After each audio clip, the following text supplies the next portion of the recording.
Hello everyone, welcome back to Paranormal M.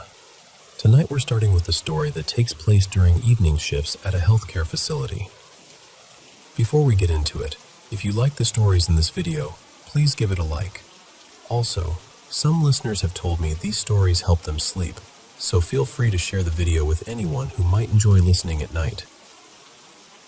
This first story is about a worker who started noticing strange activity around the rooms of certain patients. Alright, let's get started. Sleep well tonight, everyone.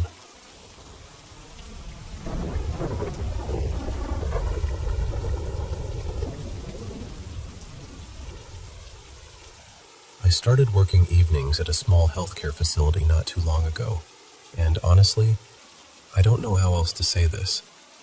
I think the spirits there are trying to make me pay closer attention to the patients. And I know how that sounds. I really do. Some nights, I feel like I'm losing my grip a little. I've always had strange intuition. Even when I was younger, I'd have dreams that seemed to come true later, or I'd get these feelings about things before they happened. I never made a big deal out of it.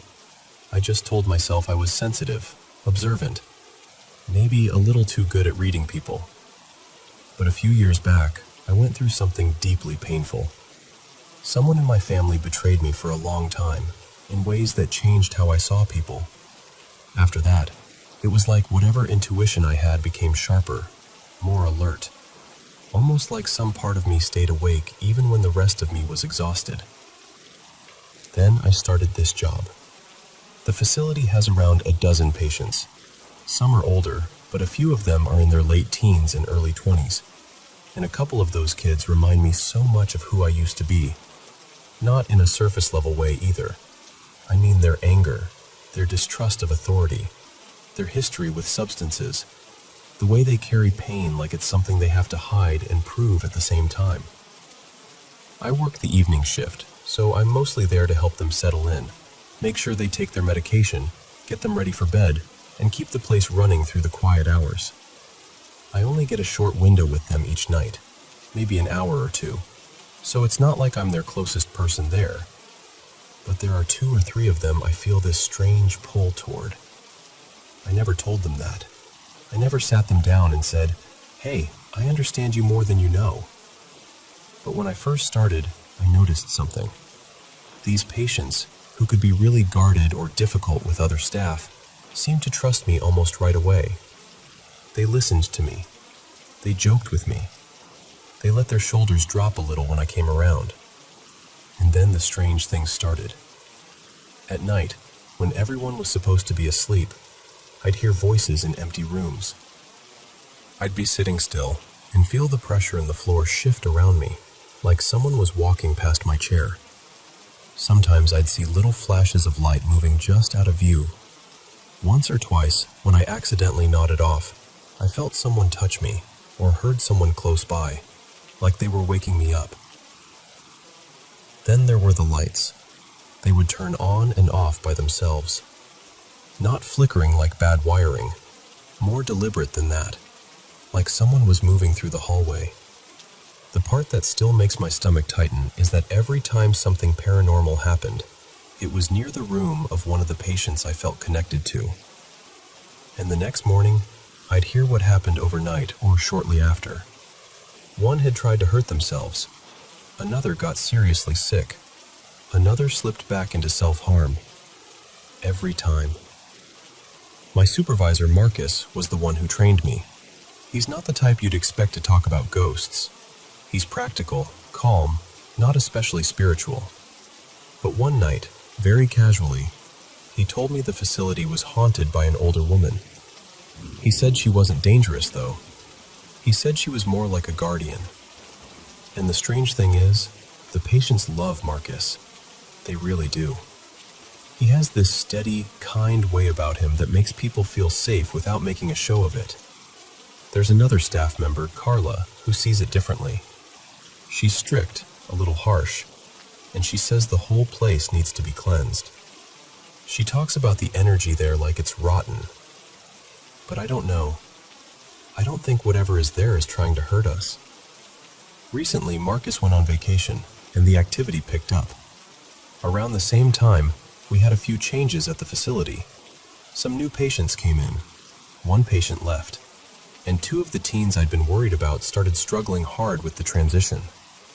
So I tried something simple. During the little time I had with them, I paid closer attention. I asked more questions. Not clinical questions, not anything forced. Just things about who they were, what they liked, what they missed, what was weighing on them. I stayed more present. I let them know, without making it dramatic, that I saw them. And the next morning, my coworkers said those same kids had actually made progress.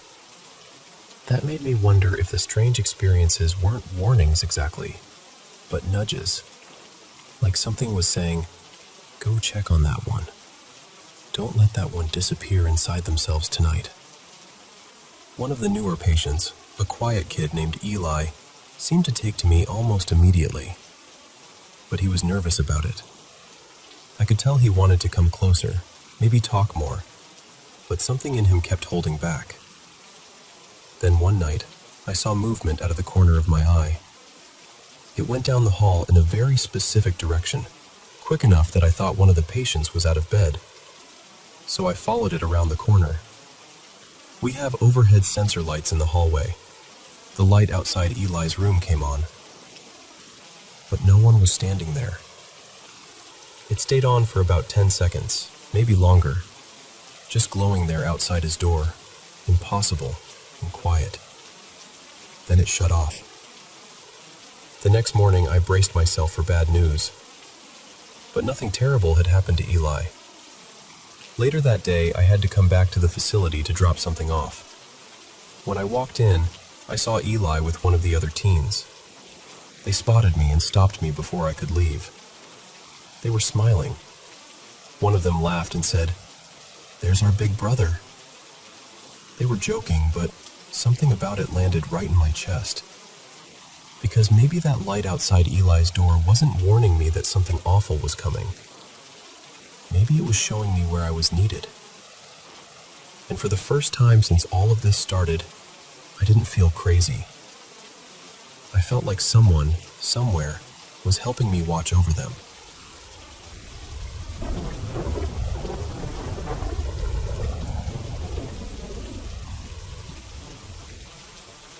I don't remember having any paranormal experiences when I was little. Nothing that really stands out, anyway. For the first 11 or 12 years of my life, everything felt normal. But when I was 12, my family moved into a duplex, and almost right away, something changed. My dad started becoming quiet. Not just tired or stressed, but distant in a way that felt wrong. He began spending more and more time in the basement. At first, it was just a few hours here and there. Then he started refusing to come upstairs. Eventually, he actually moved his bed down there. And around that same time, strange things started happening in the house. My dad and I would both see these shadowy shapes out of the corners of our eyes. They looked almost like cats, low to the ground and quick. But whenever we turned to look, nothing was there. One of my dad's closest friends, a man he'd known for something like 20 years, saw one of those shapes too. After that, he refused to come back to the house. Ever. There was another moment I still think about. My mom, my dad, our dog and I were all in the same room. Nothing happened. No noise, no footsteps, no bang from downstairs. But all at once, every single one of us stopped what we were doing and looked toward the basement. It was like something had pulled our attention there. This heavy, awful dread came over me. Our dog started shaking. My mom looked frightened, and my dad just had this empty, blank look on his face. We all reacted at the exact same second, but there was nothing there to react to. Within a couple of months, my dad was hospitalized, and he had tried to take his own life. My mom and I left that duplex within the year.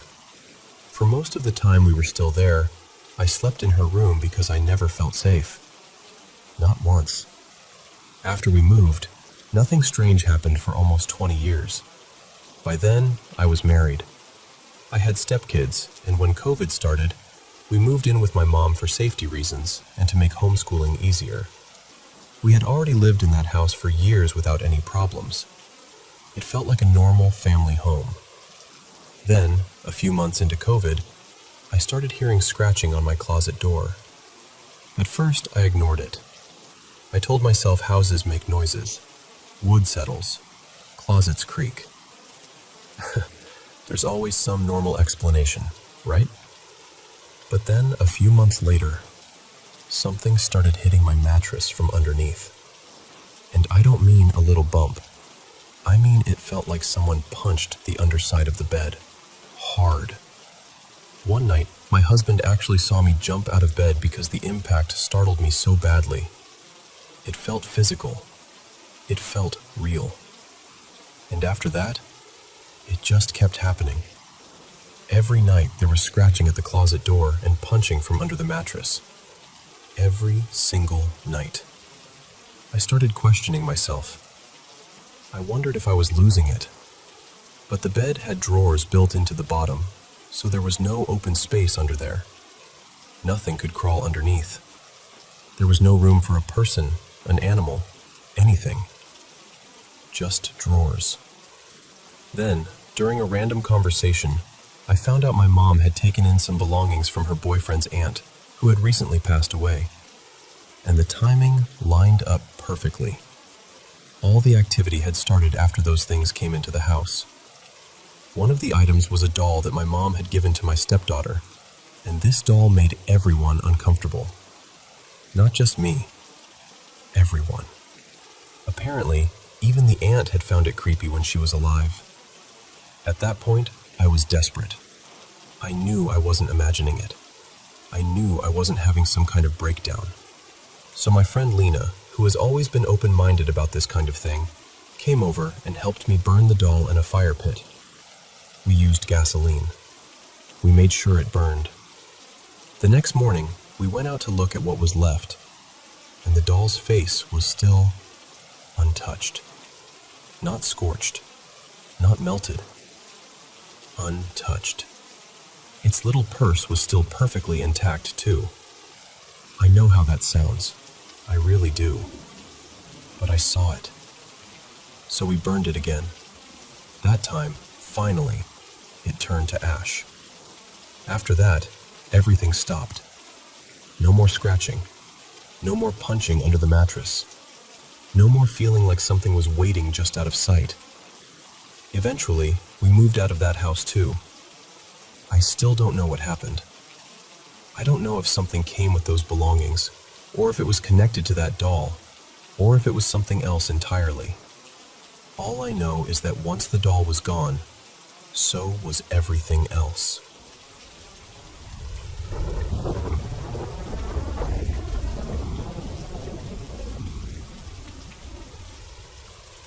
I spent one summer in Berehova, Ukraine, staying with my grandpa at the apartment of an older woman he knew. I'll call her Mrs. Karina. She was very into psychic shows, the kind where people sit in dramatic lighting and claim they can sense spirits through a television screen. And honestly, Mrs. Karina was a whole story by herself. She believed a lot of strange things, a lot of TV nonsense, a lot of conspiracy-flavored soup. But that would take all day, and I guess every proper creepy story needs at least one eccentric grandmotherly figure somewhere in the background. The apartment itself was old, Soviet era, cramped, cluttered, messy. There were cockroaches. There were stacks of things everywhere. But at first, it didn't feel scary, just old and uncomfortable. The first strange thing happened while I was sitting on the bed reading. There was a little bedside lamp near me, and while I was reading, it started flickering on and off. I saw it out of the corner of my eye, and I could see the light falling across the pages of my book. But every single time I looked directly at the lamp, it turned off. I'm pretty skeptical by nature, so at first I tried to ignore it. But it kept happening, over and over, and something about it just crawled under my skin. I didn't scream or panic. I just got this cold shiver, closed my book, and walked out of the room very quickly without looking at the lamp or acknowledging it. Later, after I calmed down, I went back in. The lamp was off. I moved the bedside table away from the wall to check the cables, thinking maybe there was a short circuit or something. I don't know anything about electricity, so I was just guessing. And then I realized the lamp wasn't even plugged in. I told my dad about it later, and he said, "Next time, thank the ghost." His theory was that maybe it saw me reading and was trying to help by turning the light on. Like a little child or a curious animal thinking, "Human looks at book. Human uses light. I will do light." He told me that, from stories he had read, some house spirits act almost like little kids or clever birds. Curious, cautious, maybe a bit annoying, but not necessarily dangerous. He said the most important thing was not to be afraid. Whether that was actually true in this case, I still don't know. At some point, Mrs. Karina told me there had once been something called a barabashka in the apartment. From what I understand, it's sort of like a poltergeist or a house spirit. She said it used to stand, or maybe hover, over her at night while she was in bed, just hanging there above her. She said it disappeared after she called a priest to bless the apartment with holy water. But after what happened next, I'm not sure it really left. One night, I was in bed. I don't remember if I was falling asleep, or if I had woken up in the middle of the night, but suddenly I heard something breathing over me. Not near me, over me. Just standing there, breathing. I had the blanket over my head, and I was too scared to move. I lay there completely still, listening. I don't know how long it lasted. It felt like several minutes, but fear stretches time into rubber. Part of me thought, maybe it's my grandpa. Maybe he got up to check on me. But the breathing didn't sound like him. It didn't sound male or female, really. It was raspy, but too high to be my grandpa's voice. And the strange thing is, even while I was terrified, I was trying to reason with myself. I remember thinking, even if it is a ghost, what is it going to do? Breathe harder? Punch me? But I still couldn't lift the blanket. Eventually, the breathing faded and stopped. Very quietly, I called out to my grandpa, whose bed was across the room. I asked, "Was that you standing over me?" He woke up, confused, and mumbled something like, "Huh? What? Yeah, sure," then went right back to sleep. And at the time, I let myself believe it. I thought, okay, fine, it was him. But in the morning, I started thinking about it again. I didn't hear him walk back to his bed. He had clearly been asleep when I called him. And even if it had been him, what kind of person gets up in the middle of the night, stands over someone for several minutes, breathes loudly, and then silently goes back to bed? That is not normal grandpa behavior. After that, there were other things. Every time I stayed in that apartment, I got sick in some strange way. Headaches, nausea, fever, that awful feeling of being unwell without knowing exactly why. Each time we explained it away. Too much sun. Maybe food poisoning. Maybe something else. I didn't notice the pattern until years later. The last time I visited, I got my period there, and it was the most excruciating one I had ever had. I don't usually have unbearable cramps.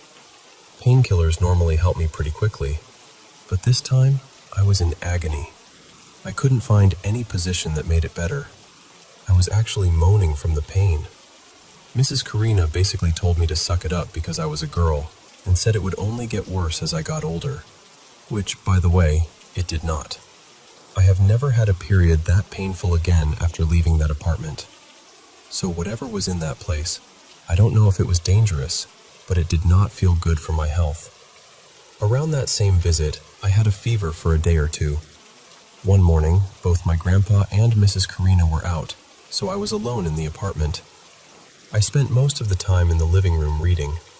Then I went into the tiny kitchen to make tea. While I was pouring it, I felt someone behind me, I honestly thought it was Mrs. Karina coming home. It didn't feel frightening at first. It was more like, oh, she's back. I didn't hear the door. I started turning around to say good morning, and then whatever was behind me panicked. I heard it run. Not a vague sound, not a maybe sound. It ran frantically, slipped, slammed into the table while turning the corner, and then rushed down the hallway. I just stood there with my cup in my hand. The strangest part was how real it sounded. My brain registered it the same way it would register a dog barking or a car passing outside. It wasn't dreamy or distant. It was physical. It was in the room with me. And right before it ran, I had this split-second impression that whatever was behind me was much taller than Mrs. Karina. She was shorter than me, but this presence felt tall, looming. I know that sounds strange, but sometimes you can just feel when someone is standing close behind you. Not always in a spooky way. Sometimes it's just air moving, or body heat, or some little animal sense humans pretend we don't have. You could say it was a fever hallucination. Maybe. My temperature was around 38 degrees Celsius that day. But I've had fevers before and since, and I've never hallucinated like that anywhere else. And that wasn't the only time I felt something behind me. Once I walked out of the bathroom and felt someone walking directly behind me, almost stepping into my own footsteps. It felt like they were only a few centimeters from my back. There was no fever that day. I never saw anything clearly, but for some reason, I got an image in my mind of a tall, thin man, kind of awkward looking, wearing glasses. I told my dad about it, and he said there actually had been a man like that living in the apartment at some point. He wasn't dead or anything. As far as anyone knew, he was probably alive and fine. I also heard animal sounds sometimes, and later I asked whether there had ever been a dog in the apartment. There had. At another point, I got the impression of a big, heavy-set man behind me. That man was also alive. He still lived in another room there, apparently, but wasn't around much because he worked as a border guard. That made me wonder whether whatever was in the apartment wasn't exactly a ghost of one person. Maybe it copied people. Maybe it copied animals too. Like a parrot copying sounds, but with presence, with footsteps, with shapes. I would often hear my grandpa's footsteps or Mrs. Karina's footsteps when neither of them was walking around. Sometimes I heard what sounded like a large dog moving nearby. I thought it was outside at first, but later I wasn't so sure. I can recognize people by their steps. I don't know if that's normal or if it's something I picked up from childhood, but I can. There were also kitchen sounds when nobody was in the kitchen. Plates moving, little clinks and shifts. Objects disappeared and came back in weird places. My grandpa would get annoyed and say I forgot where I put my things, but I don't usually put sunscreen under a stack of magazines. Later, I read about certain kinds of mold that can cause strange symptoms. Headaches, memory issues, feeling watched, maybe even small auditory hallucinations. And for a while, I thought that explained everything. Old, cluttered apartment, probably mold, strange noises, health problems. Mystery solved. Except then I remembered something. One day, I was sitting in my room and suddenly heard someone running down the hallway. I didn't recognize the footsteps. At the same time, my grandpa shouted from the other room for me to stop running around. So he heard it too. And apparently, whatever it was, it had started copying me. I told my dad everything over the phone, and he suggested I try to catch it on camera. I had a Canon camera with me, so I set it up. He also suggested that if this thing was curious, like a naughty child or a crow, I could bait it with a box of trinkets. So I found an old box and filled it with little colorful things. Bracelets, hair ties, candy wrappers, whatever I had. I left it half open and aimed the camera at it. Nothing happened. The camera battery died quickly, and there wasn't much storage space anyway. All I caught was a huge fly crawling around. I tried again in different rooms. Still nothing. The closest thing that happened was a shiny spoon disappearing after I left the kitchen to to grab my camera because I'd heard noises in there. But honestly, that could have just been Mrs. Karina moving things around. Still, I got more and more determined. At some point, my fear turned into obsession. I started investigating every suspicious sound, every movement, every little clatter. I wanted proof. I wanted to understand it. And then, slowly, the apartment became quiet. Not normal quiet. Empty quiet. I started realizing that a lot of sounds I had never even registered as strange were gone. No more dog sounds. Fewer kitchen noises. The upstairs neighbors, who I thought were loud, suddenly didn't seem loud at all. It was almost creepier without the activity. So maybe my mind really was playing tricks on me. Or maybe I annoyed that thing so much by trying to catch it that it finally decided to leave. Honestly, I don't know which answer bothers me more.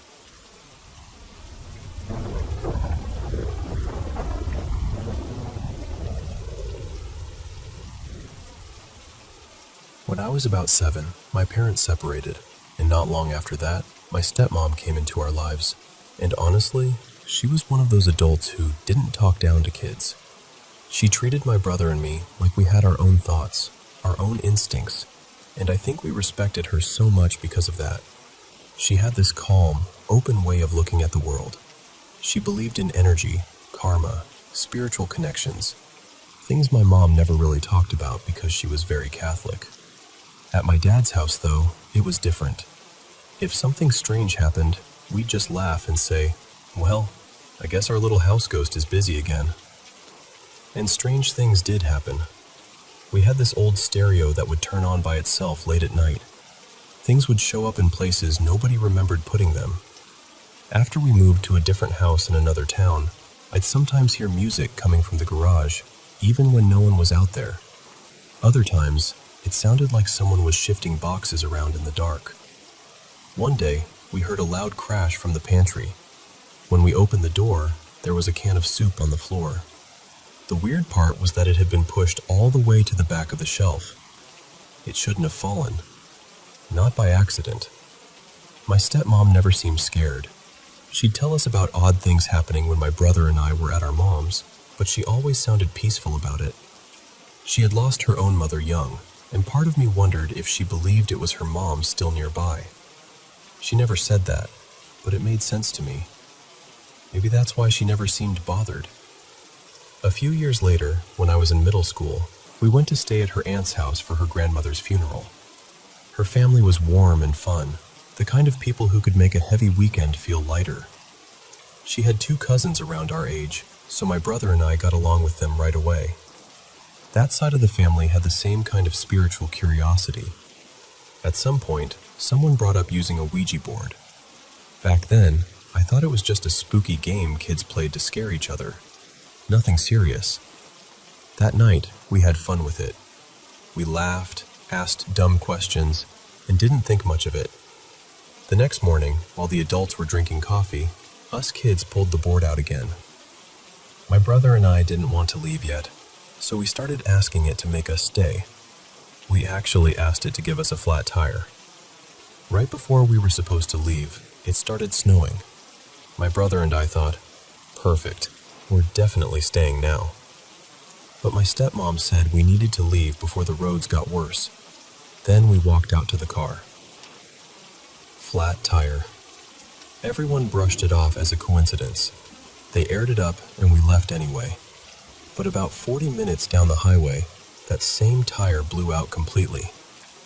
That was the moment I decided Ouija boards were not something I wanted anything to do with. My brother, though, became even more interested. I told him I didn't like it. I tried to convince him to stop messing with them.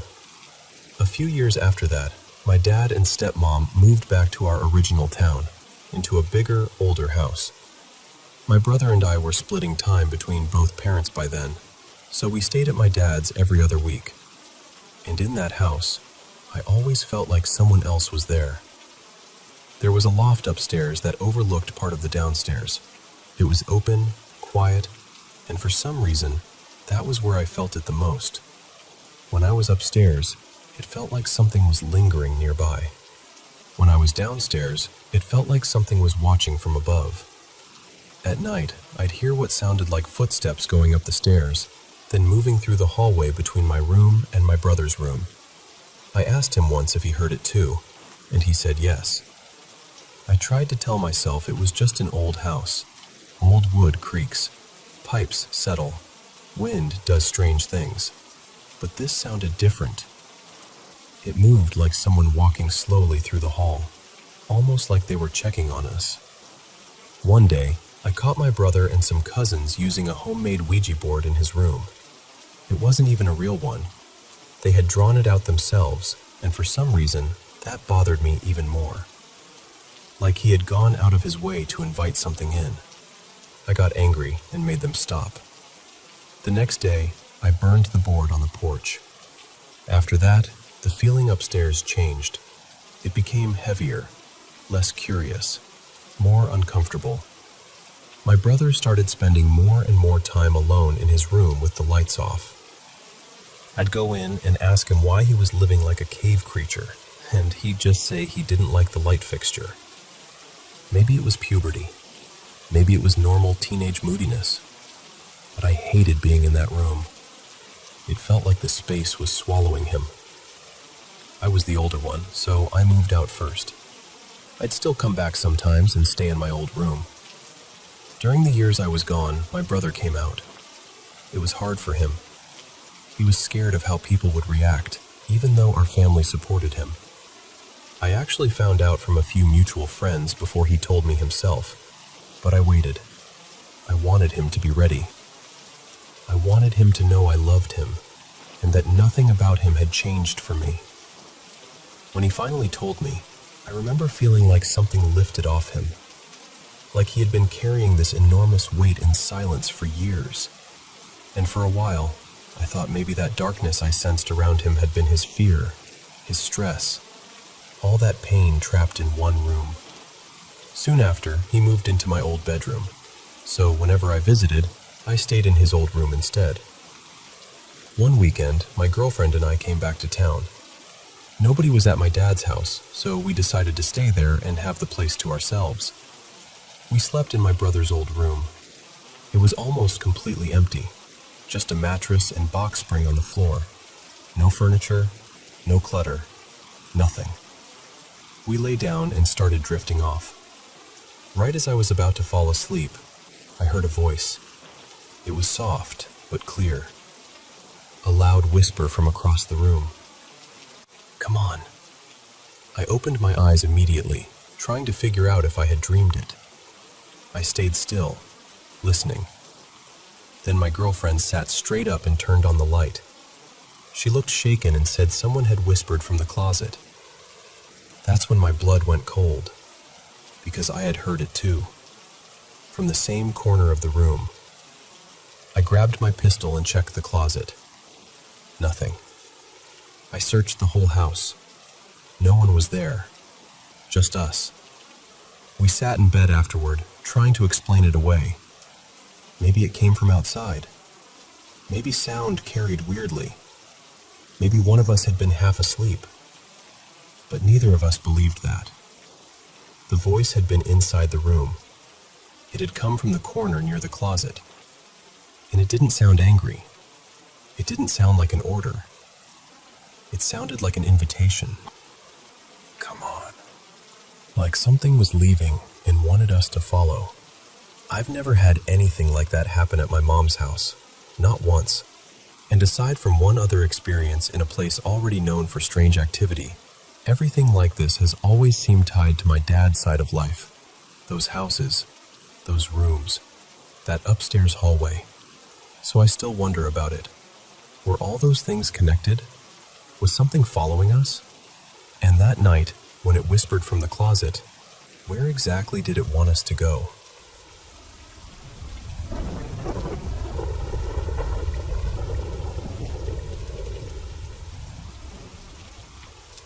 I want to tell you about something my brother Kay went through when he was little.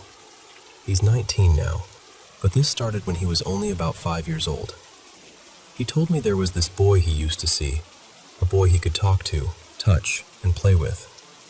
But the strange part was, nobody else could see him. Not his mom, not anyone. To Kay, though, he was completely real. Kay doesn't remember the boy's actual name anymore, but he remembers exactly what he looked like. So I'll call him Jace. Jace had curly hair, fair skin, rosy cheeks, big dark eyes, and this wide, cheerful smile that almost never left his face. He usually wore either a white shirt or a black one, always with blue jeans. One thing Kay never forgot was that Jace had a fresh-looking cut on his left knee, and no matter how many times Kay saw him, that cut never seemed to heal. His shoes were worn out and dirty, and around his neck he wore a red necklace. But what stood out most was his energy. Jace was friendly, bright, and always smiling. He felt like the kind of kid who could make anything feel like an adventure. Kay first met him near a pond by the apartment complex. Kay was walking around when he saw Jace fishing.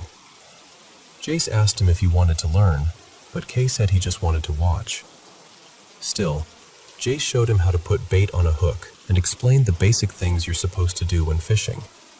After that, Kay went home and begged his mom for a fishing rod. Once she bought him one, he and Jace started meeting at the pond all the time.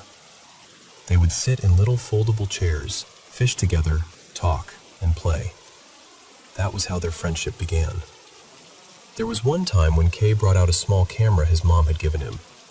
He and Jace were playing around in the house, laughing, making silly faces, and filming each other. Kay was excited to show his mom the video, but when she watched it, she told him there was no other kid there. Kay was really upset, because he knew what he remembered. He had touched Jace. He had sat beside him. He had played with him. Another time, Jace was playing with one of Kay's toy cars while they were recording. Kay remembered seeing Jace pick it up and toss it around. But when they watched the footage, the toy car never moved. It was just sitting there on the couch the whole time. As the years went on, Jace came up with a game. He called it a new game. The game involved 10 pieces of paper hidden around trees near the apartment complex. Kay was supposed to find all of them, while Jace followed from a distance. Kay found 9 pretty easily, but the last one was in a darker, more isolated area. That final paper was pinned to a tree, and it had a strange symbol on it. It was a large circle with an X through it. After Kay found all 10 papers, Jace told him to make a circle with them and place the paper with the symbol in the center. Then he asked Kay to stand in the middle. Kay asked if Jace would stand there with him, and Jace said yes. So they stood together in that circle for what felt like an hour. Kay kept asking, "How much longer is this going to take?" And, "What does your friend look like?" Jace kept answering, "Just wait a little longer." And when Kay asked about the friend, Jace said, "He's kind of tall. I don't really know what his face looks like, but he's tall." After a while, Kay got tired, hungry, and uneasy. The longer they stood there, the more uncomfortable he felt. And every time he asked if they could leave, Jace seemed more irritated. Finally, Kay couldn't take it anymore. He ran home. When he got inside, his mom asked if he had fun with his friend. Kay told her about the game and said he hated it. His mom tried to calm him down and said maybe his friend had only been trying to scare him. A little while later, there was a knock at the door. Kay looked through the peephole, and Jace was standing there, staring straight back at him with an angry expression. Kay opened the door, and Jace asked, "Why did you run?" Kay apologized. The moment he did, Jace's face changed completely. His smile came back, and he said it was okay. After that, Kay never agreed to play another game that Jace made up. There was another incident that scared Kay even more. One night, Kay was lying in bed when he heard something outside. He looked out the window and saw Jace standing there. Kay called out, "Jace, do you want to play?" Jace said, "Yeah, sure, let's go play." Kay told him he needed to change first, but Jace said there wasn't time and that they had to go right away. Kay said, "Okay, I'll meet you by the stairs. But Jace stopped him and said, "Why don't you just jump out the window?" Kay's room was on the second floor. He knew it was too high, but for some reason, he still started to climb out. Just as he was about to jump, his mom walked in and grabbed him in time. She was angry and terrified, asking him what he thought he was doing. Kay told her, "My friend told me to do it." His mom looked outside and told him there was nobody there. Kay told Jace he couldn't play that night. Jace just said, "It's okay. I'll see you tomorrow." Then, the day before Kay's 7th birthday, he and Jace met at their usual place by the pond. Out of nowhere, Jace got down on one knee and asked, "Will you still be my friend tomorrow?" Kay said, "Of course I will." Then Jace asked, "What about the day after tomorrow? Next week? Next month? Next year? What about 10 years from now?" Kay told him, "Yes, of course. I'll never forget you." Then Kay asked, "Will you remember me too?" Jace said, "Yes, I will." After that, they played together like they always did. When it was time to go home, Jace walked Kay back. Before Kay went inside, Jace asked, "Do you remember our promise?" Kay said, "Yes, of course I do." Jace asked, "Pinky promise?" Kay said, "Pinky promise." Then Jace gave him a big hug. Kay went up near the patio stairs and waved goodbye. Usually, Kay would go down those stairs, but Jace never did. He would always stay at a distance and watch him leave. The next day was Kay's birthday. He looked everywhere for Jace because he wanted to invite him to the party. He checked the pond, the trees, the places they used to play, every spot he could think of. But Jace was gone. Kay went home crying. His mom asked, "Why are you crying? It's your birthday." And Kay said, "I couldn't find my friend." His mom tried to comfort him, and after a while, Kay let it go. But he didn't know then that the day before his birthday had been the last time he would ever see Jace. Days passed, then months, then years, and Jace never came back.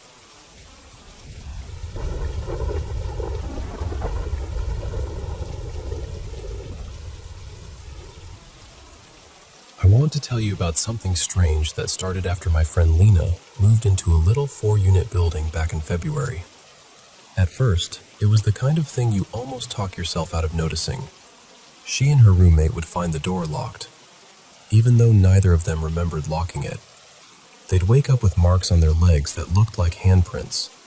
Things would shift around just enough to make them both feel uneasy, but not enough for them to know what to do with it.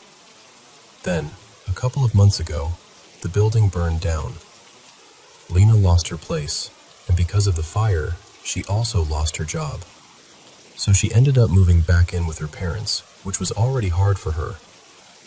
That house has never really felt safe or peaceful to her.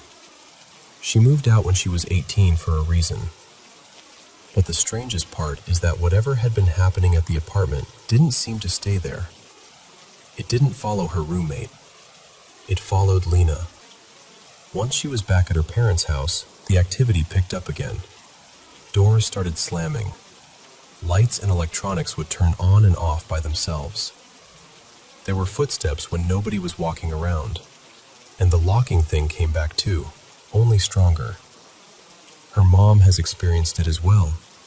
A lot, actually. Rooms will be locked when nobody remembers locking them. Things will be moved inside those locked rooms. One time, a blanket was pulled completely off a freshly made bed in a bedroom that had been locked from the inside, with nobody in there. I know some of this could sound like sleep deprivation, because Lena really hasn't been sleeping well since everything happened. But the problem is, these things started before the lack of sleep got bad. And it's not only her seeing it. Her mom has noticed it too, and there have been other witnesses besides them. They do have 3 dogs, so I tried to think through that explanation too. But one dog is usually gone with her dad during the day, one is older and barely wants to move, and the smallest one just isn't capable of making the kind of heavy footsteps they've heard or moving things the way they've been moved. The house itself is tense. There's a lot of negativity there, and Lena is on edge most of the time. But she never experienced anything like this before she moved out. Now she's back, and it feels like something came with her. There's one more detail that makes the whole thing even stranger. Years ago, there was apparently a murder-suicide in the fourplex where she had been living. But Lena never felt like whatever was there was evil. If anything, she said it felt protective. Not gentle exactly, but watchful. It seemed to react badly to men who stayed over. Her roommate's boyfriend had some rough experiences there, even though he's a decent guy. A couple of really toxic people in Lena's life also seemed to get the worst of it. So now Lena wonders if being back in a house full of tension has stirred it up somehow. Almost like it's responding to the negative energy around her. That's my honest read on it. If Lena were the only one experiencing all of this, I might be more careful about what I believed, especially because she has struggled with mental health in the past. But she isn't the only one. At least 3 other people have witnessed things too. Her old roommate hasn't had anything strange happen since the fire, and Lena was the last of the 2 of them to go back and visit the burned-out shell of the building before it was finally demolished. So I really do think something attached itself to her there. And whatever it is, it came home with her.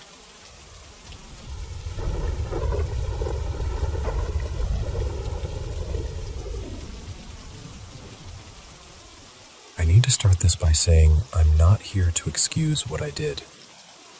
Back in 2021, I made a choice that damaged the person I loved, my family, and honestly, myself.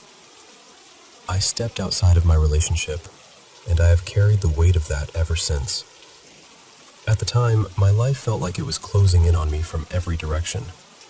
We were a family of 4 squeezed into a tiny 1-bedroom apartment, trying to save enough money to buy a house because renting had become impossible.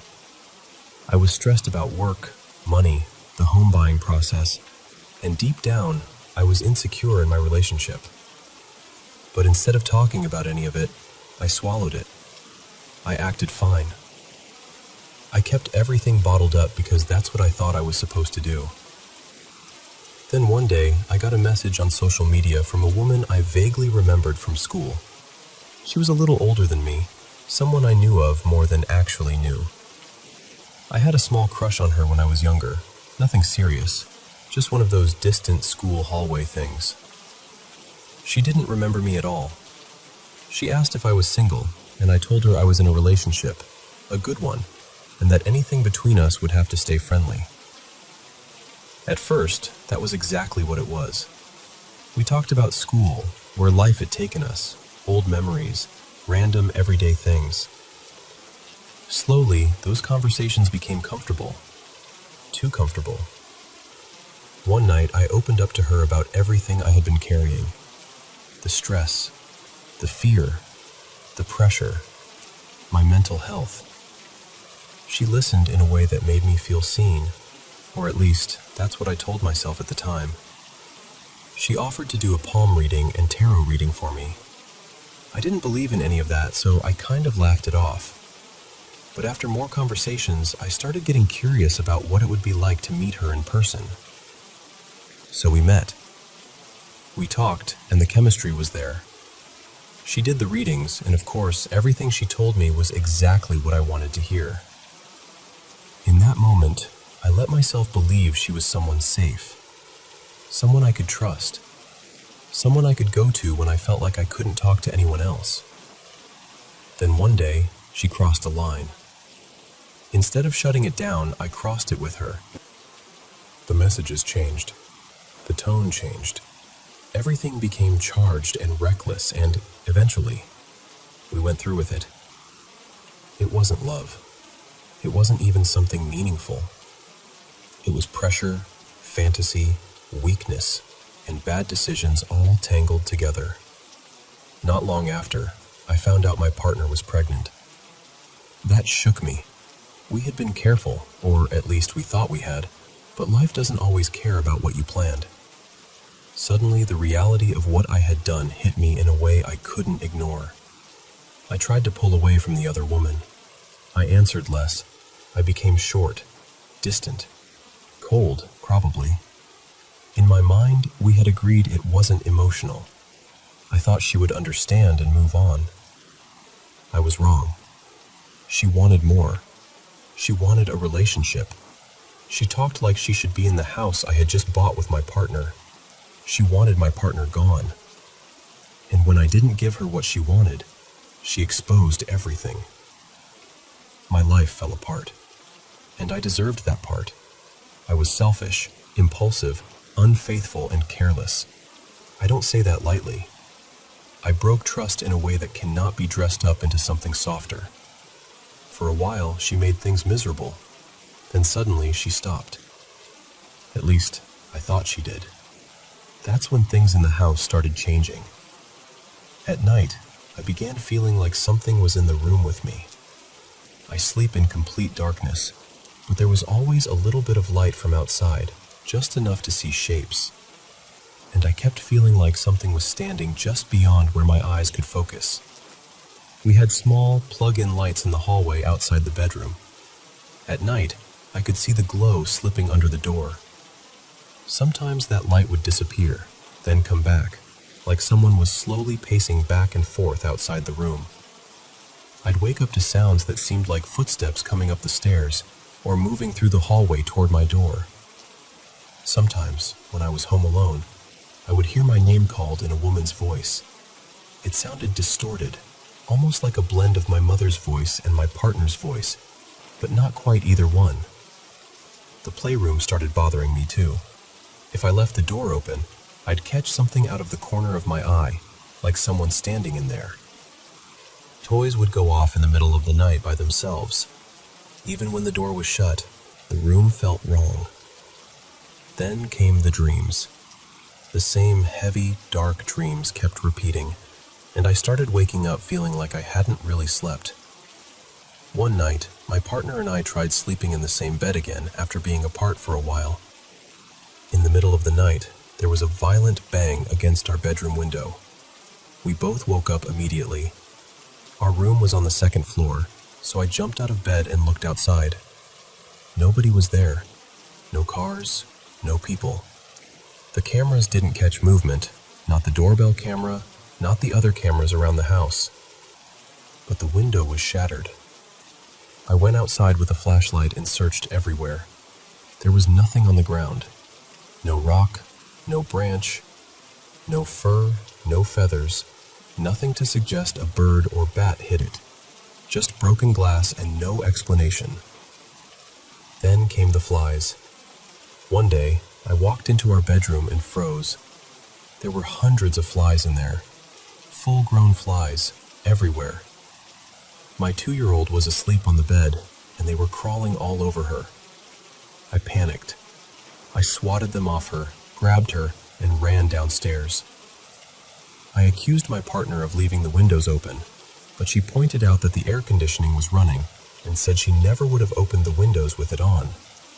She thought I was exaggerating until she saw the room herself. She screamed and slammed the door. We had 6 bedrooms in that house, and the flies were only in ours. Not one in the hallway, not one downstairs, not one in the other rooms.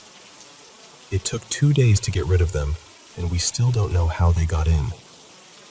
Another night, I was alone in the room and felt that presence again. I still didn't fully believe in paranormal things, but I had seen enough movies to know people say you shouldn't feed fear. So I ignored it and tried to sleep. Then I felt the blanket pressed down beside me. It felt exactly like someone climbing into bed. I flew out of bed and ran to the nearest light switch. Of course, nobody was there. By that point, I was terrified of my own home. I'm a big man, over 6 feet tall, and I felt like a child lying there with the lights off, afraid of what might move in the dark. One night, I stayed up watching harmless TV, anything bright and simple, just trying to calm myself down before sleep. As I was drifting off, I heard a faint buzzing, like an insect near my head. Then I felt something rush into my ear. There was no pain, but the sensation sent me into a panic. I ran to the bathroom and looked in the mirror, and for a moment, I didn't feel like the person staring back at me was really me. Then I heard it. A rhythmic scratching sound inside my ear, like something was digging deeper. I lost control. I poured water in my ear, oil, rubbing alcohol. I tried anything I could think of. I even dug at my ear until it bled. I don't remember exactly when the sound stopped, only that eventually, somehow, it did. After that, I went to my mother's house and asked if I could stay there. She was confused because we had just bought a home, but she let me in. When she asked what was going on, I told her everything. My family is deeply religious, and they're connected to several churches in the area, so my childhood pastor came to the house to bless it. He spent extra time in my bedroom. Before he left, he gave me a Bible from his personal collection. He highlighted a verse and told me to read it out loud every night before walking into my room. After that visit, the house felt lighter. For 2 nights, I slept peacefully. I honestly thought I had gotten my mind back. Then, on the 3rd night, the presence returned. But this time, something in me changed. I wasn't just scared anymore. I was angry. I sat up in bed, stared into the darkest corner of the room, and recited the verse out loud. I said it firmly, like I was speaking directly to whatever had been standing there. Then I laid back down and fell asleep. The next morning, I woke up feeling rested in a way I hadn't felt in months. But what confused me was this. I couldn't remember the verse at all, not one line of it. Somehow, I had spoken it perfectly the night before, but in the morning, it was gone from my mind. So that's my story. I believe the woman I had the affair with sent something after me. She was the only person in my life who was involved with occult practices, and everything began after things ended badly between us. I know what I did was wrong. I know I created the opening for a lot of pain. But what happened in that house felt bigger than guilt. It felt like something had followed me home.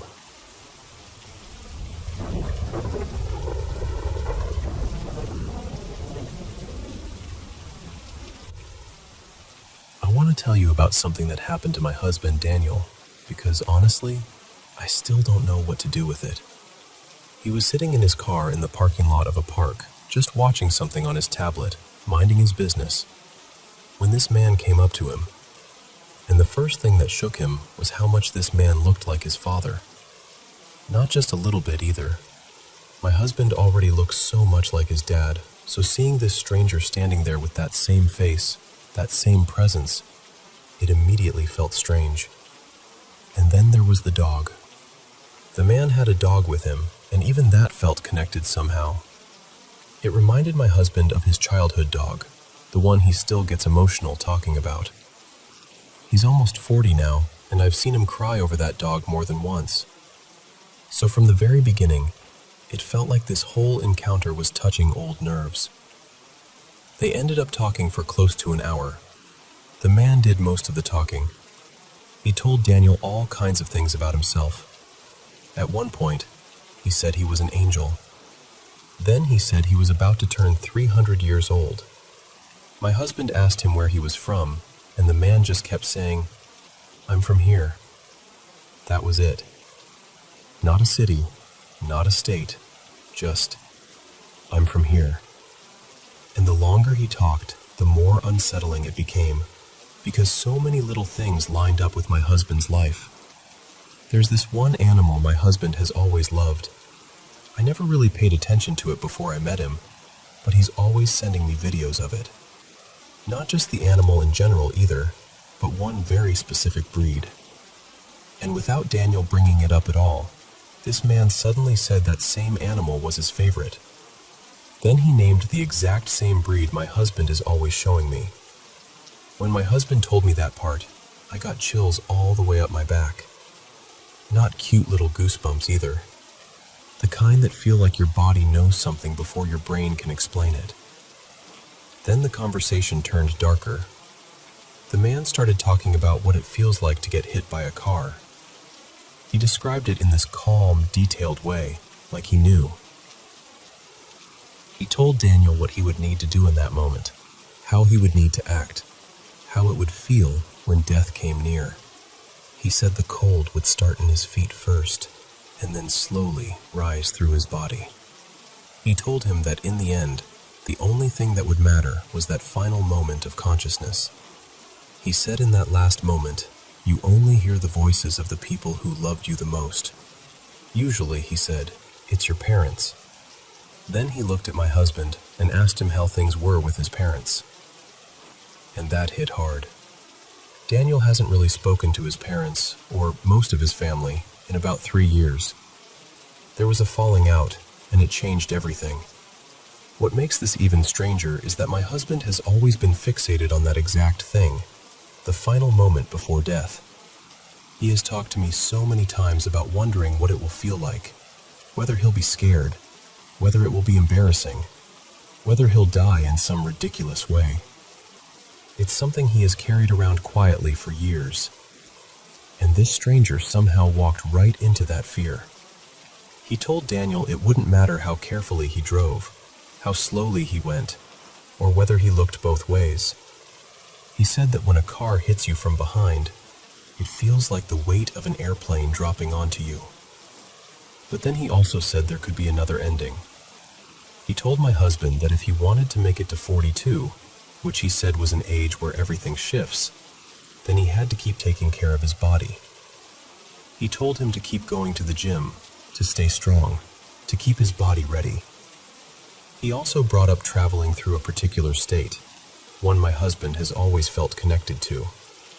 It's a place Daniel has talked about moving to more than once. Again, it came up with no prompting. And here's the thing. My husband grew up in a rough neighborhood.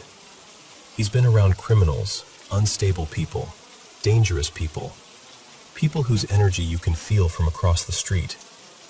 He knows how to read that. He can usually sense when someone is off. But he told me this man didn't feel mentally ill, not unstable, not threatening, not lost, just strange. At the end of the conversation, the man looked straight into Daniel's eyes and smiled. Then, for just a brief second, he opened his mouth and showed him his tongue. That was the moment my husband knew he had to leave. He told the man he needed to go, got in his car, and drove away. Then he called me crying, and the way he said it, I could hear that some part of him already believed it. He felt like he had met a version of himself, like something or someone had come to warn him, or remind him, or shake him awake. My husband had paranormal experiences when he was younger, but nothing like this as an adult. Nothing since we've been together. And now he is shaken in a way I have never seen before. It happened in broad daylight, in a parking lot, while he was just sitting in his car. And I keep replaying the details, trying to make them ordinary.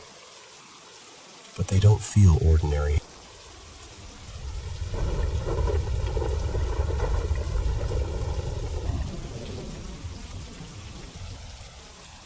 I still think about that night, even years later. It was the first time I ever brought cocaine into my parents' house. I know how that sounds, and I'm not proud of it. I was already nervous the second I walked in with it. I put the little bag in the corner of my top dresser drawer, telling myself it would be fine there until morning. But the truth is, I didn't feel fine at all. I barely slept. Every time I woke up, the same thought came back. I need to move it. Dad could find it. I need a better hiding spot. I had already decided what I was going to do. First thing in the morning, I was going to move it into a box where I knew nobody would look.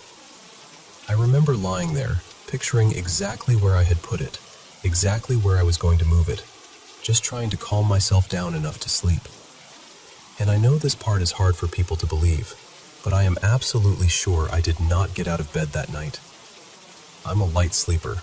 I wake up constantly. If I had gotten up, I would remember it. If I had used it, I would have been awake for hours. That's how cocaine works.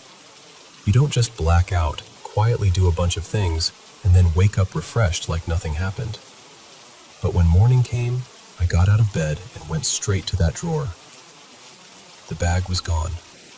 Not moved, not tucked under something, not stuck in the clothes. Gone. I pulled the drawer apart immediately. Then I searched the whole dresser. Then my whole room. Every pocket. Every pair of jeans. Every weird little place something could slip into. I checked places that made no sense, because my brain could not accept what I was seeing. I kept thinking, better I find it than my dad. But I never found it. Not the cocaine. Not even the empty bag. Over the next few days, I searched again. Then again after that. I tore the room apart more than once. Months passed, then years. I cleaned, organized, got rid of junk, went through every corner of that room more times than I can count. And still, nothing. At one point, it bothered me so much that I even went to a psychic. I needed someone to tell me something, anything, because the whole thing felt impossible. She said it was near white on white, which honestly didn't help. I searched again anyway. Still nothing. The only explanation that ever made any emotional sense to me was my grandfather. My dad's dad. He had passed away, and for some reason, my mind went straight to him. I don't know why. Maybe because it felt like a warning, like someone had done something extreme just to scare me badly enough that I would never bring drugs into that house again. Like, do not do this here. Do not bring this into your family's home. And I know how ridiculous that sounds. A ghost taking a bag of coke out of a dresser drawer sounds insane. But what feels more insane to me is waking up, going to the exact place I put it, and finding absolutely nothing. No bag, no residue, no sign I had used it, no memory of moving it, no explanation that fits. I've lost things before. Everyone has. You joke and say, maybe the house swallowed it, or maybe the little elves took it. But this was different. I knew where it was. I had obsessed over where it was all night. I woke up with one mission: move it somewhere safer. And then it simply wasn't there. That moment shook me in a way I still can't fully explain. It felt like a glitch, or a warning, or something standing between me and a worse path, even if I didn't understand it at the time. I did end up struggling with addiction later, so I won't pretend that night magically fixed everything. It didn't. But I never forgot it. That missing bag stayed with me. Not because of what was in it, really, but because of what it felt like. It felt like something reached into my life, removed the evidence, and left behind a message I was supposed to hear.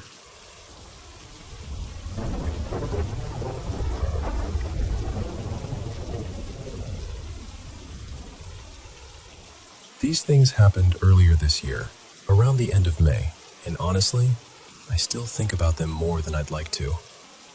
One night, my parents decided to play with a Ouija board. They had both been drinking, and before anyone judges them, they're good parents. It wasn't some wild, careless thing. I think my mom was just hurting. My grandfather passed away 3 years ago, and it hit her really hard. She's still grieving him. So I think the board was her way of trying to reach him, even if it was desperate. We'd already had strange things happen in our home before that. My little brother Milo, who was almost 7 at the time, had woken up more than once saying he'd seen a scary man. He had recently gotten his own room after my older sister moved out, but even before that, when he still slept in my parents' room, he used to talk about seeing this dark figure. There was also this other presence we believed was a child. We'd see something small running from the hallway toward my room, then back again. It never came into my room. It just ran back and forth, almost like it was lost. My mom's cousin is sensitive to spirits, kind of a medium, and she once said there were 3 spirits in our home. One was my grandfather. One was a darker spirit, like an old man, and the last was the child. So I think when my parents heard that, it gave my mom a little hope. Maybe she thought she could reach her dad. That night, they made their own homemade Ouija board. They planned to burn it afterward, but they forgot. They also forgot the biggest rule, which is saying goodbye before ending it. I know, not exactly their finest moment. About a week later, I had this nightmare. It took place inside our home. In the dream, I was protecting 2 children I didn't recognize. There was this awful scream all around us, this loud, terrified sound that felt like it was getting closer and closer. I held on to the kids while the lights in the house went out one by one. The scream kept coming nearer until it felt like it was right there. That's when I woke up. A couple of days after that, my mom had her own experience. She woke up in the middle of the night because the TV was on. The screen was bright blue, and it was playing this strange melody she'd never heard before. Everyone else was asleep. Nobody else woke up. And it never happened again. Then, for a little while, everything went quiet. But about a month later, we all saw something. It was the middle of the day, and we were all sitting in the living room talking. My brother had left a toy blaster on a shelf. Out of nowhere, it flew off the shelf, traveled a few feet through the air, and hit the floor. It didn't fall. It looked like it had been thrown. And it was thrown right toward us. We all just stared at it. Weirdly, nobody screamed. We were more shocked than scared. A little too stunned to know what to do, honestly. So after a minute, we just kept talking, because what are you even supposed to say after a toy gets launched across the room by nothing? Everyone in my family has had paranormal experiences. My sister has this old doll from my grandmother that moves on its own sometimes, though it never really bothers anyone. My dad's side of the family has a history of intense paranormal stuff, and he believes something follows him. My mom has had experiences too. But me? I'd never had anything happen to me directly, until it finally did, and I nearly lost my soul through my kneecaps. I was sitting in my sister's old room, which had become my brother's room. My sister had gone to the bathroom and was taking forever.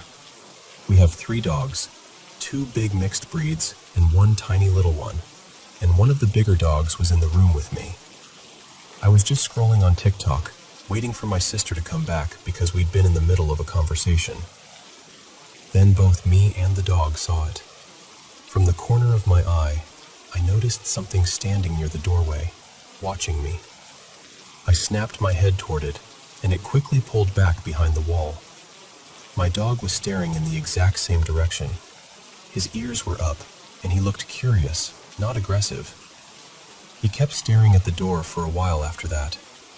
Whatever I saw was white, maybe around 5'5", with these large, almost transparent-looking eyes. It looked like it was peeking at me, hiding, but curious. And because apparently I would be the first person to die in a horror movie, I didn't immediately run. I convinced myself it was my sister trying to prank me, so I laughed a little and said, "I saw you." Then I waited for her to come out. She didn't. I sat there for maybe 10 minutes, expecting her to give up the joke. Eventually, I got annoyed and walked over to the spot where I'd seen the thing disappear. There was nothing there, and the layout makes it hard for someone to sneak away without being seen. If someone had actually been hiding there and tried to run off, I would have seen them. That's when I started panicking. I ran to the bathroom and asked my sister, "Have you been in there this whole time?" She said, "Yeah, I'll be right out." When she came out, she was wearing all black and her hair was up in a bun. So it couldn't have been her. The thing I saw had been completely white. I told her what happened, and she freaked out too. Then we told our parents, basically saying, You really should have ended that game properly. After that, little things kept happening. Nothing massive, but enough to keep everyone uneasy. One night, when I was trying to sleep, I heard heavy breathing right beside my ear. I turned on every light in my room and stayed awake for the rest of the night. Eventually, things calmed down again. The little childlike spirit still seems to be around. My dad sometimes sees it when he's watching TV in the living room, but for the most part, it's quiet now. Still, the thought of that white thing watching me from the doorway in the dark absolutely terrifies me. My parents did use the board one more time after all of that. They said they fixed it because they said goodbye properly this time. So I guess now I just have to wait and see if that thing ever comes back. Preferably not while staring at me. And definitely not while breathing in my ear.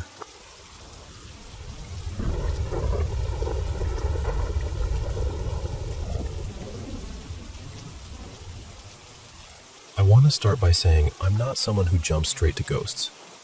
I'm usually the person trying to find the practical explanation first.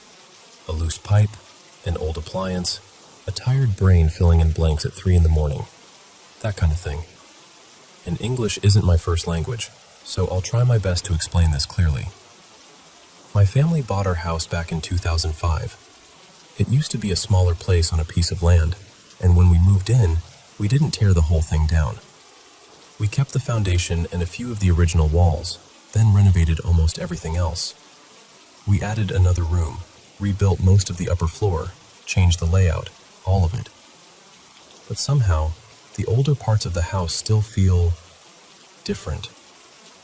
I first started noticing things maybe 6 years ago. Nothing dramatic at first, just little things. During the day, from morning until early evening, the house is quiet, completely ordinary. But once the sun starts going down, the sounds begin. The fridge hums, which is normal enough. It's old, so I don't expect it to be silent.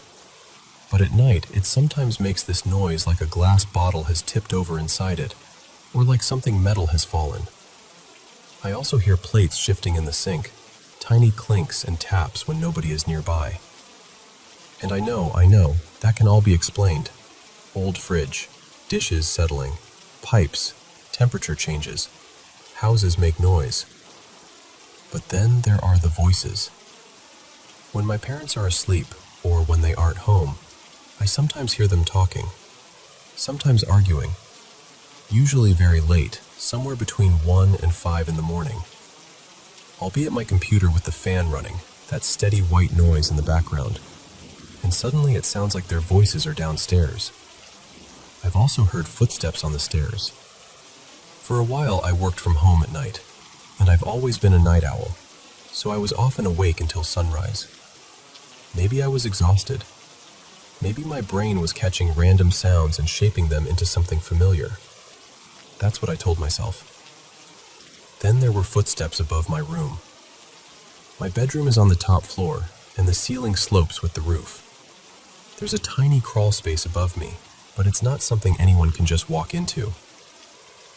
You'd have to move a heavy wardrobe and set up a ladder just to reach it. Still, at night, right before I fall asleep, I hear footsteps overhead. Not scratching, not scurrying. Footsteps. I've tried to tell myself it could be an animal on the roof. Maybe a bird. Maybe something in the crawl space. But the rhythm sounds too heavy. Too human. Things disappear too. Small things mostly. Keys, chargers, random objects. That's probably the easiest one to explain, because my mother loves tidying things away, and then no one can find anything afterward. But there have been times she swears she never touched the missing item. The bigger things started happening after I met my girlfriend, Mira, about 2 years ago. She has had her own strange experiences before, so she isn't exactly new to this kind of thing. But some of what happened in my house happened to both of us, and that's where I stopped feeling so confident about my explanations. One night, we had just gone to bed. We talked for a while, then turned off the lamp. I need complete darkness to sleep, so the room was pitch black. I wasn't fully sleepy yet. My eyes were still open, and I was facing the door. Mira was facing the same direction. Then the door started opening. Slowly, a cold blue light crept into the room from the hallway. Even though there shouldn't have been any light like that, I froze. I mean, completely froze. I couldn't move, couldn't speak, couldn't even convince myself to breathe properly. Then something came in. It was dark and shapeless, almost like a black mass, but it had eyes. Dark eyes. It moved into the room, and after what felt like forever, though it was probably only a few seconds, it vanished. Then the room was pitch black again. At first, I thought maybe I had fallen asleep without realizing it. Maybe it was a nightmare. I was lying there, trying to process it, when Mira whispered and asked if I was awake. Then she asked if she could turn on the light. I said yes. When I asked her what happened, she told me she had seen a black figure standing in the corner of the room. The way she described it was a little different from what I saw. Hers looked more human, and it seemed farther inside the room. But we both saw something. Another incident happened to her when she was taking a shower. I had already showered and was lying in bed, just relaxing. A few minutes later, she came into the room looking unsettled and asked me why I had gone into the bathroom while she was showering. I told her I hadn't. She said she saw someone through the frosted glass shower door. Someone wearing an oversized white t-shirt, which is exactly what I usually wear at home. She saw the figure walk into the bathroom and bend down like it was picking something up from the floor. But it wasn't me. Everyone else in the house was asleep. Nobody would walk into the bathroom while she was showering. And the bathroom door handle is loud, so if someone had opened it, I would have heard it from the bedroom. When I told her I hadn't moved, she went pale. Those were the two incidents that really scared me. There was another one, but we're not completely sure about it anymore because Mira and I remember it differently now. She once had a nightmare about a woman with glowing red eyes. She woke up frightened in the middle of the night and tried to wake me up or move closer to me. I was in a very deep sleep. While she was trying to wake me, she saw a dark man wearing a hat standing there, looking at her. Then he disappeared. She told me about it the next morning. But now, months later, she remembers it more like a dream. And honestly, maybe it was. Maybe it was just a vivid nightmare bleeding into waking up. Mira has also dabbled a little in occult things, and she once made me a protection charm. It broke after about a week. But to be fair, I kept it in my bag, so it easily could have broken from being knocked around. Lately, though, the house feels heavier. I don't really know how else to describe it. Darker, maybe. Not physically darker, but the mood of the place feels different, like the air has become thicker in the corners. Maybe I'm imagining it. Maybe I'm paranoid. Maybe I've watched too many scary videos. But some of these things happened before I ever started watching horror content. So I keep coming back to the same question. Is there a normal explanation for all of this? Or is something actually in this house with us?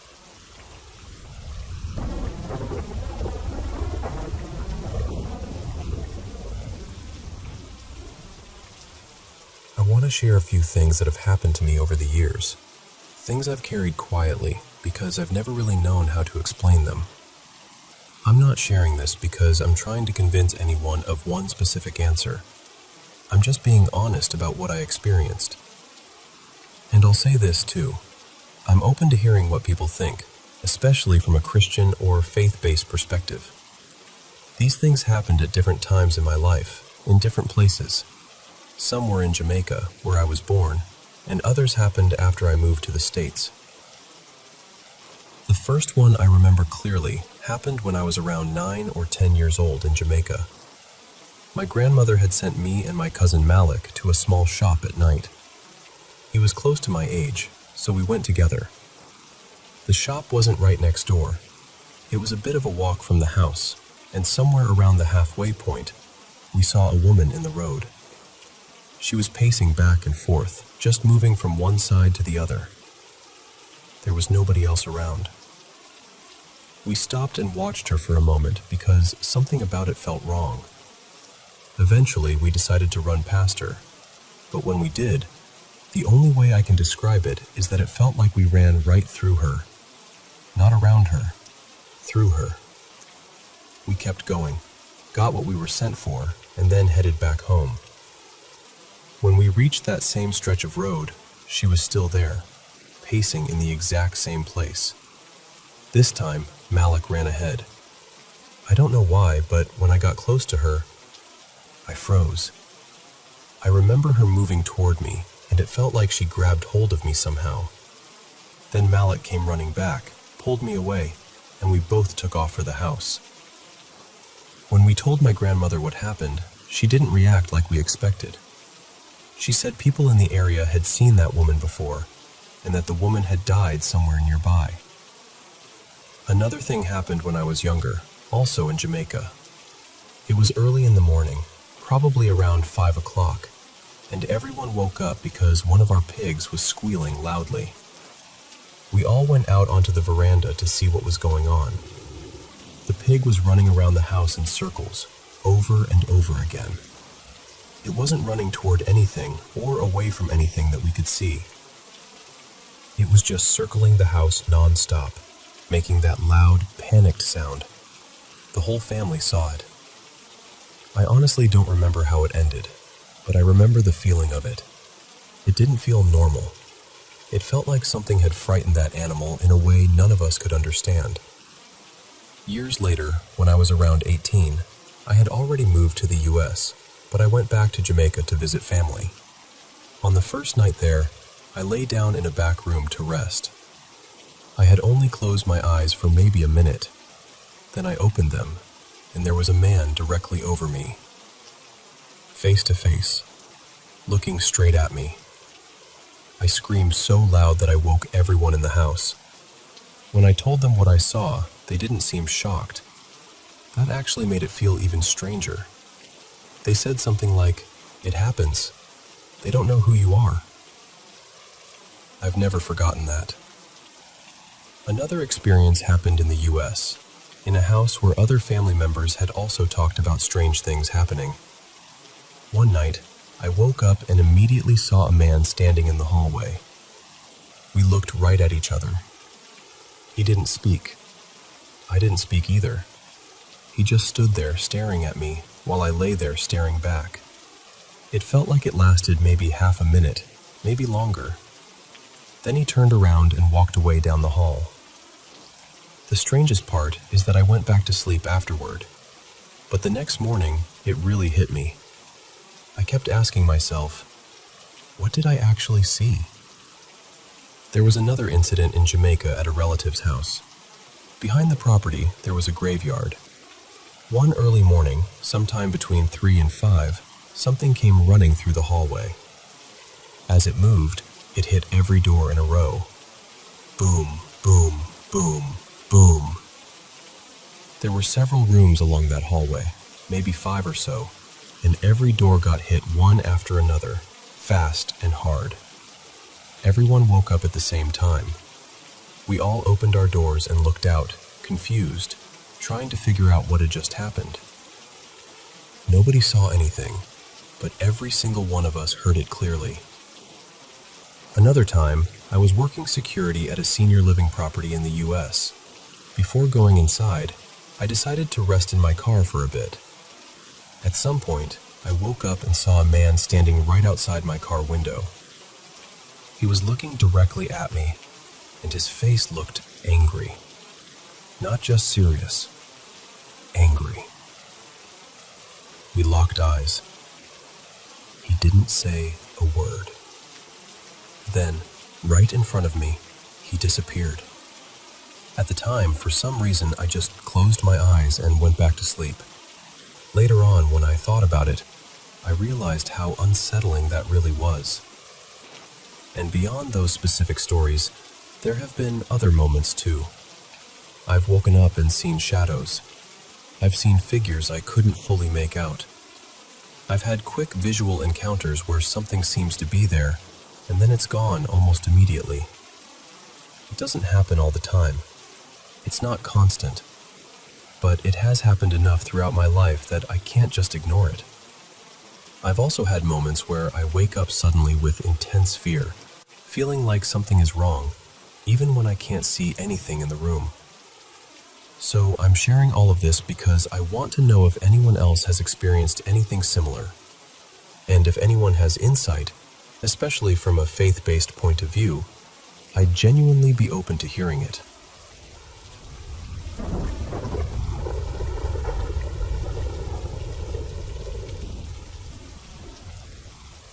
So, this happened about 4 years ago, back when I was a first-year student living in the honors dorm at WCU, tucked up in the Appalachian Mountains. I was on the very top floor of this 4-story residence hall, and the rooms up there had these unusually high ceilings because there wasn't really much of an attic space between us and the roof. I had the room to myself, and I'd raised my loft bed as high as it would go so I could slide my desk underneath it. That meant when I was lying there at night, I was only a few feet from the ceiling, close enough that every little sound above me felt personal. One night, around 2 a.m., I woke up to this noise right over my room. At first I was groggy, but then I realized what it sounded like. Heavy footsteps. Not walking, running. Full-on sprinting. It sounded like a big person was charging across the roof above my room and the rooms beside mine. The footsteps were loud. I mean, unbelievably loud. They moved back and forth, getting quieter as they went farther away, and then louder again when they came back over me. It went on for maybe a minute, but it felt so much longer because I was just lying there, frozen, trying to make sense of it. What made it worse was that it didn't sound random, the way an animal might. The steps were steady, evenly spaced, fast, and the roof on that dorm wasn't flat. It was steep and metal, with these raised ridges running across it. For a person to run across that roof like that, they would have had to somehow keep their footing and practically leap over those ridges at full speed. It just didn't feel possible. And then, it kept happening. Every night for about a week, at nearly the exact same time, I'd hear it again. Same sprinting, same roof, same awful feeling in my stomach. Then came the last night. It started the same way it always had, those pounding footsteps racing over the roof above me. Loud, fast, impossible. It lasted about a minute. Then it stopped. And immediately, instantly, I heard it again. Only this time, it wasn't above me anymore. It was in the hallway outside my room. Same sound, same pace, but now it was even louder because it was echoing off the walls inside the dorm. It sounded like something was racing up and down the hall, back and forth, getting farther, then closer, over and over again. And I mean, there was no pause between the roof and the hallway. It was like the sound had just shifted locations in the snap of a finger. That was the moment I went from scared to absolutely terrified. I remember lying there completely still, listening as the footsteps came closer and closer, until they stopped right outside my door. Not near my door, not somewhere down the hall. Right in front of it. I couldn't move. I couldn't even bring myself to get out of bed. I just stared into the dark and prayed. I had Bible verses written on little cards taped around my doorframe, and in that moment, I remember hoping with everything in me that they would somehow keep whatever that was from coming in. I also remember desperately hoping I'd locked the door that night. And then, that was it. After that night, I never heard it again. The next day, I told one of the older staff members who lived in the dorm, not an RA, but someone above that.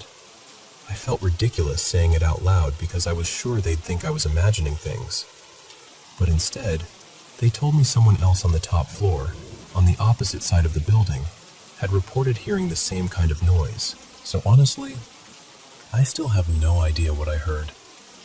I've tried to come up with logical explanations, and maybe there is one, but nothing has ever really fit. Even now, Talking about it gives me chills, because I can still hear how sudden it was, how real it sounded, and how it ended right outside my door.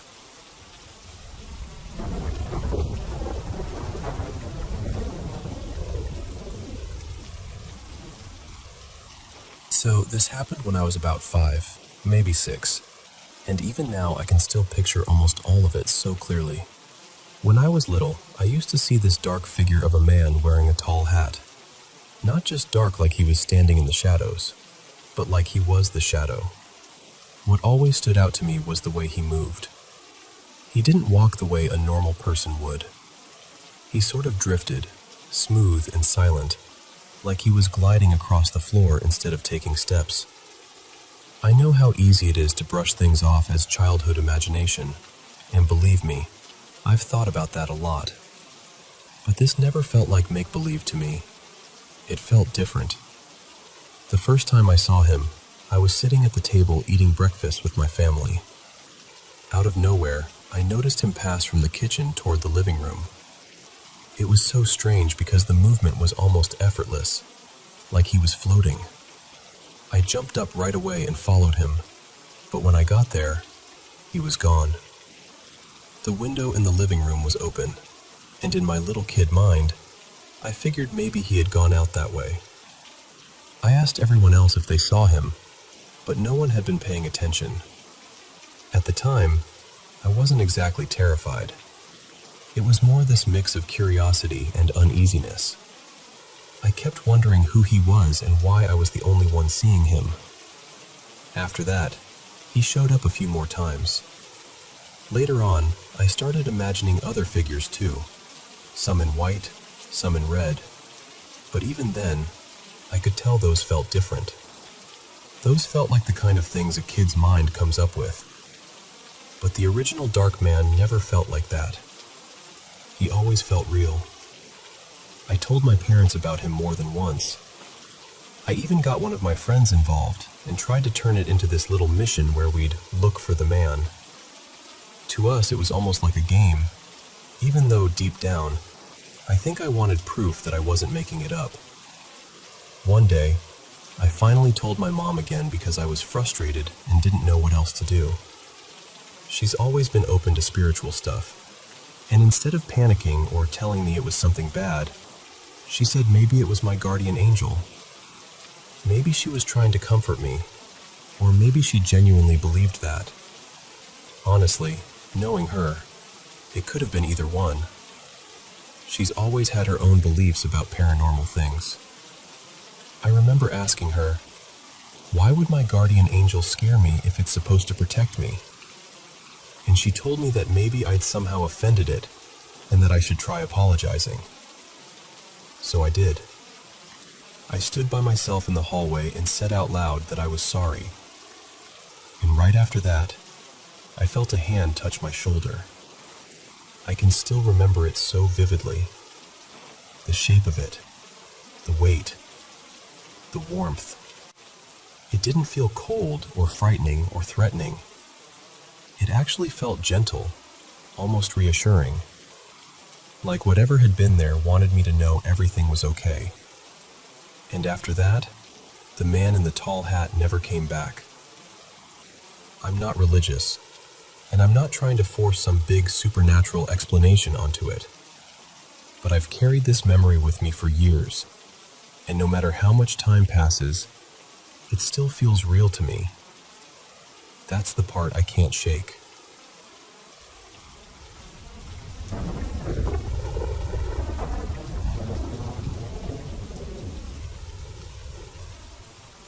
So this happened to me on campus one late afternoon, and I still can't fully explain it. I work at the university, and that day I was driving around hoping to park closer to my building. There's one spot right out front that opens up to everyone after 5, but it was only around 4:20. So I still had a little while to wait. I figured if I stayed nearby, I could grab it the moment it opened up. When I pulled up, there was a van parked in the service-only space just behind it. A woman was standing next to it, so I parked a little farther up and decided I'd just wait until she left, then move into the spot I wanted. I remember feeling weirdly nervous about it, like maybe she worked there and would notice I wasn't supposed to be hanging around that close yet. What stood out immediately was the way she was dressed. It was gloomy, drizzling, and the sky had been dark all day, but she was completely covered up, like she was shielding herself from harsh sunlight. She had on this oversized sun hat, layers of clothes from head to toe, and everything looked mismatched, almost thrown together at random. I couldn't make out her face at all. Not even a little. I stayed in my car and watched, waiting for her to finish whatever she was doing. But she kept repeating the same motions. She'd open the side of the van, walk around it, stop, turn back like she'd forgotten something, and then do it all over again. Over and over. It didn't feel normal. I can't say exactly how long I sat there, but it was long enough for it to start getting under my skin. Finally, I got tired of waiting. Since it's a one-way road, I had to drive around the whole side of the building to come back. It couldn't have taken more than maybe 20 seconds, but when I came back, she was gone. Not walking away, not getting into the van, just gone. The service spot was empty, and there was no sign of her anywhere. And because of how unusual she looked, I feel like I would have noticed her immediately if she'd been nearby. There really weren't many places she could have gone that fast, especially because she had seemed older and was moving pretty slowly the whole time I'd been watching her. And then the strangest part happened later. I was inside my building afterward, typing this all out, and my desk is right by the window facing that same parking area. Out of nowhere, I felt this sudden breath on the back of my neck, clear as day, like someone had leaned in right behind me. But when I turned around, no one was there.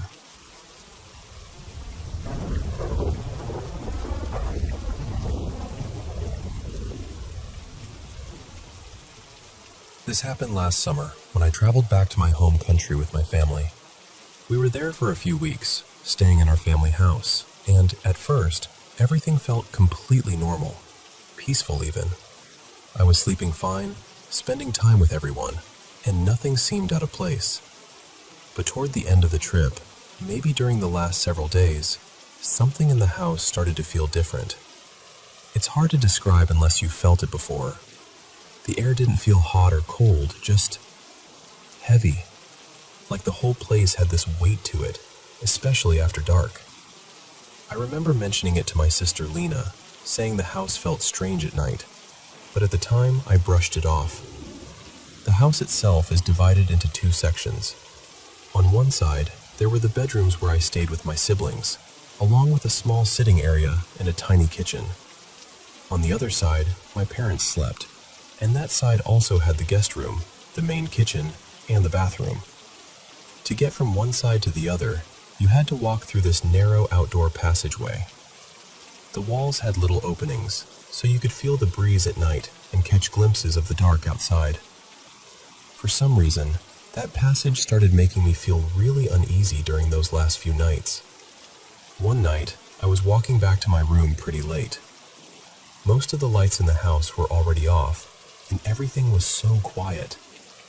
When I got halfway through that passage, I suddenly felt this intense pressure in my chest, like my whole body was warning me not to take another step. I actually stopped for a moment and just stood there. Then I heard something. It wasn't loud, just a small sound from the other side of the wall openings, like something shifting or adjusting its weight. Close enough that I noticed it immediately. I didn't look. I still feel relieved that I didn't. I just hurried back to my room and told myself it was probably some animal outside. A couple of nights later, that's when things got worse. I was lying in bed with the room dark, using only the flashlight on my phone because I've never liked sleeping with the overhead light on. I opened a messaging app, and like usual, the flashlight switched off on its own. At first, I didn't think much of it. But while I was typing, this awful feeling washed over me all at once. It felt like I was being watched. Not just nervous or jumpy, but deeply watched. My whole body went cold. I knew something felt wrong before I even had time to think about it. I rushed to turn the flashlight back on, and the second the light came back, I swear I saw the shape of a black dog rising up toward my bed, like it was trying to climb onto it. I didn't stop to think. I just screamed and shut my eyes. My brother came running in and turned on the main light. And when I finally opened my eyes again, there was nothing there. After that, I started hearing this strange hissing sound in my ear every now and then. It reminded me of a snake, very soft but unmistakable. What made it even worse was that it didn't only happen at night. Sometimes it happened in the middle of the day, while I was sitting right beside my family. No one ever reacted. That's when I realized I was the only one hearing it, and honestly, that scared me more than anything else. By the final day of the trip, I was completely drained because I hadn't been sleeping properly at all. Later that day, I finally told my brother everything I had been experiencing. His response honestly still gives me chills. He told me that during that same week, he had also been hearing a dog barking outside late at night, and whenever it started, he would begin praying quietly, and after 10 minutes or so, the barking would stop. In our culture and in our religion, we do believe in things like the evil eye and jinn. I'm not saying for sure that's what this was. I really don't know. Maybe there's another explanation. Maybe there isn't. But the part I can never stop thinking about is this. The day we left and flew back home, everything ended. The heavy feeling was gone. The hissing stopped. I never felt watched again. It was just over, like whatever had been there stayed behind. And even now, I still can't explain what happened in that house during those last few days. I just know that it frightened me far more than I let anyone see at the time.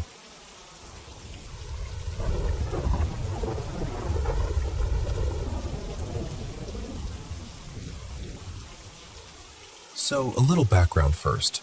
I'm 26 now, and this happened when I was about 10. Up until that age, my family really wasn't religious at all. But around then, my parents started getting a lot more involved in their faith. I don't know if that matters, but it's part of how I remember that time in my life. I also come from a big family, 7 kids total, and I'm right in the middle. Every summer, my family would go stay at this old seasonal property that had been in our family for generations. I grew up there, but so did my mom, and even my grandparents before her. A bunch of our relatives had little places in the same area too. Cousins, aunts, uncles, pretty much everyone. It was this tight little cluster of cabins surrounded by thick woods, and as a kid, it was the kind of place that felt magical during the day and deeply unsettling at night. The cabin we stayed in was small. When you walked in, there was this little enclosed entry space that had been turned into a sleeping area. Then it opened into the living room and a tiny kitchen. A short hallway led to 2 bedrooms and a bathroom. On this particular night, it was just me, my older brother Nolan, my mom, and my younger sister there. My mom was sleeping on the couch, my sister was curled up on the floor right below her, and Nolan and I were sleeping a few feet away in that front room. We were all close enough that you could easily see where everyone was. At some point in the middle of the night, I'd guess maybe between 2 and 4 in the morning, I woke up. I noticed Nolan was still next to me, and I looked over and saw my mom on the couch. My sister seemed to be down near her, like she had been when we all went to sleep. I was lying there for a while, just trying to drift off again, when I suddenly heard the closet door open down the hallway. Right after that, I heard this clear rummaging sound, like someone going through snack bags, chips, pretzels, that kind of thing. From where I was lying, the hallway corner was just out of sight, but it was close enough that I could hear everything clearly. At first, I told myself it had to be my sister. I glanced over in the dark and thought maybe she wasn't on the floor anymore, so I tried to ignore it. But the rummaging kept going. Not for a second or two, more like several minutes, long enough that it started to feel wrong. I finally looked back toward the couch again, and that's when I realized my sister was still there. She hadn't moved. She was exactly where she'd been the whole time, asleep under my mom. And that's the moment the panic hit me. because there were only 4 of us in that cabin, and every single one of us was exactly where we were supposed to be. But I had heard that closet door open. I had heard someone going through things. I was 10, so I did the only thing I knew how to do. I pulled the blanket over my head and somehow forced myself to go back to sleep. The next morning, I brought it up to Nolan. I honestly expected we'd laugh about it or brush it off, but instead, he got really serious and told me that he'd woken up during the night too. He said he saw this dark figure, just a black shape, standing near the corner by the hallway.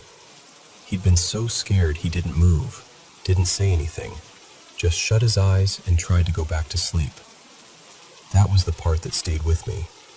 What frightened me more than the actual night itself was that conversation the next morning. Because until then, I could still try to explain it away. I could tell myself I imagined the sounds, that I was half asleep, that maybe I got confused in the dark. But hearing that Nolan had experienced something too, something separate but in the same moment, made it feel real in a way I still can't fully explain. What I do know is that out of everything strange I've ever experienced, that was the one time I've never been able to shake. It's the only moment in my life where I've truly felt like I came face to face with something I can't explain.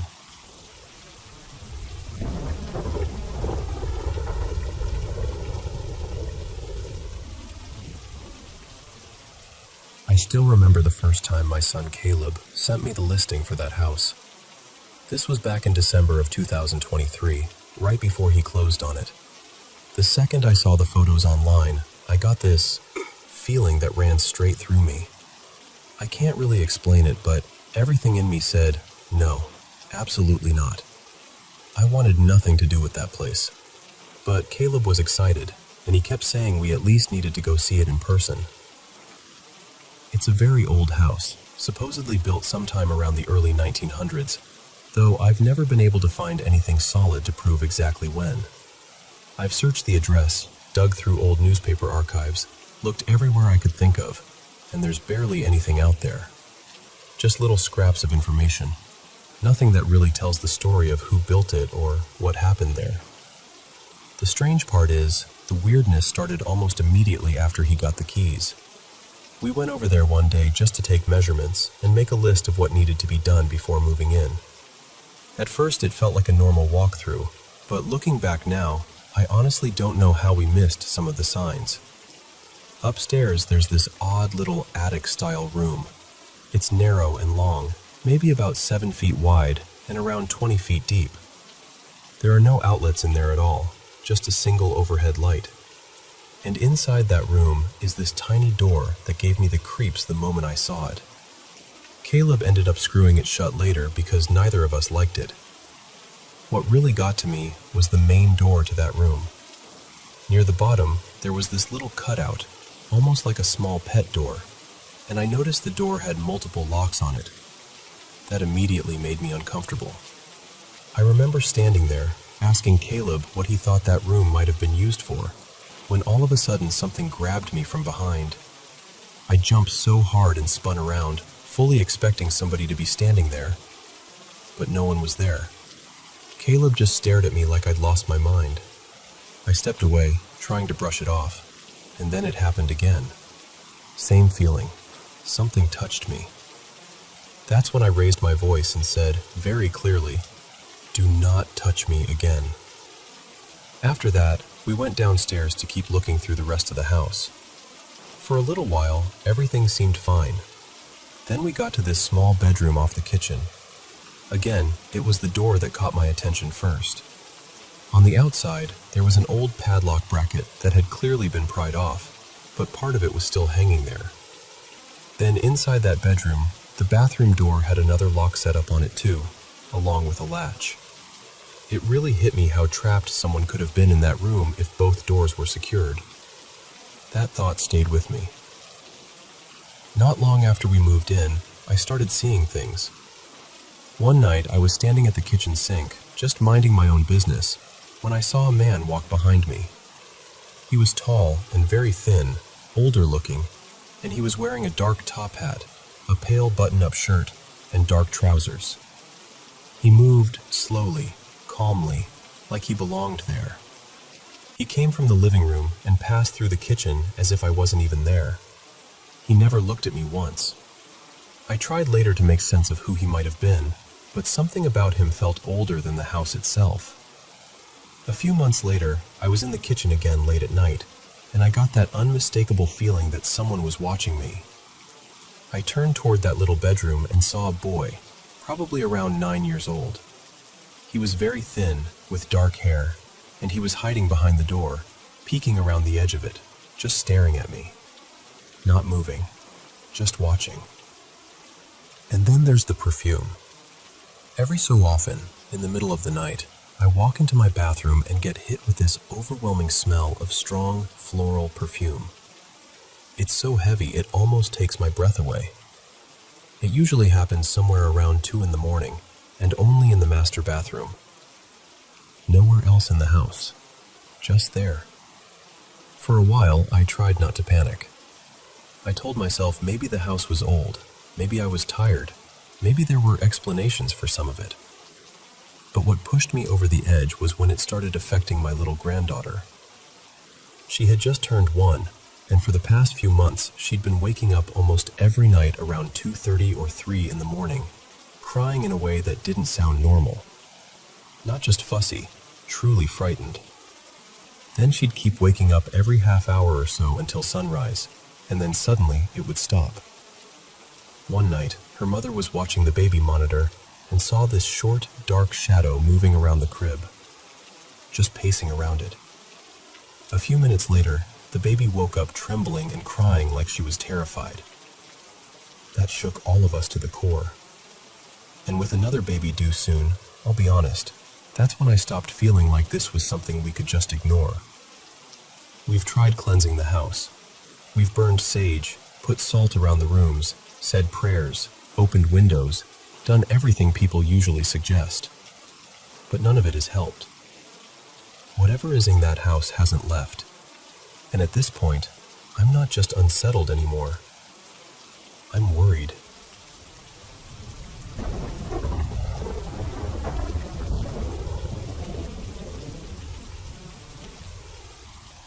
Hey, I wanted to share something that's been weighing on me for a long time, because honestly, I still don't know what to make of it. A few years ago, my husband and I bought about 22 acres way out in East Texas, the kind of place where you turn off the highway, then keep turning down one red dirt road after another until it feels like you've completely left the world behind. When it rains hard enough, parts of the land flood so badly we've joked that we ought to own a boat just to get around. Our property backs up to a massive nature preserve, and on the other side there's protected tribal land, so we're surrounded by trees, quiet, and more wildlife than people. We don't hunt, but we love seeing the animals out there. It felt wild and peaceful in the best way. We didn't know much about the property's history when we bought it. The only thing we were told was that the previous owner had gone to prison, but nobody would say for what. Still, we needed affordable land where we could build a simple life, and this place checked every box. There was even a clear spring-fed creek running through it, and my husband, being a veteran who's been through more than most people ever should, really needed a place like that. Nature helps him in a way nothing else can. That and therapy, of course. The listing mentioned an old house, a little camp cabin, and a deer stand somewhere on the land, but the realtor couldn't tell us where any of it was because everything was so overgrown. We found the old house pretty quickly. The other structures, though, seemed to have vanished. We searched for 2 straight days and found nothing. The old house was basically just a collapsing shack, so we started tearing it down. At one point, my husband was smashing up an old bathtub to haul it away in pieces, and on one swing of the hammer, something got caught on it. He stopped, and we both leaned in to look. It was a pair of little girls' underwear, cartoon print, with a pad stuck inside and a brownish stain on it. Then we found more pairs hidden under the tub. I can't even explain the feeling that came over me. We immediately thought, this is wrong. This could be evidence of something terrible, especially knowing the previous owner had been in prison. We called authorities and reported it, but nobody ever came out. Nobody seemed interested. We took photos, and back then, not knowing what else to do, we ended up burning them. And I swear, from the very next night on, something shifted. I started getting this awful feeling after dark, like dread would just settle over me out of nowhere. The best way I can describe it is that childhood feeling of running home at night and suddenly being certain something is right behind you, even though when you look, nothing's there. It wasn't constant, but once it started, it kept happening.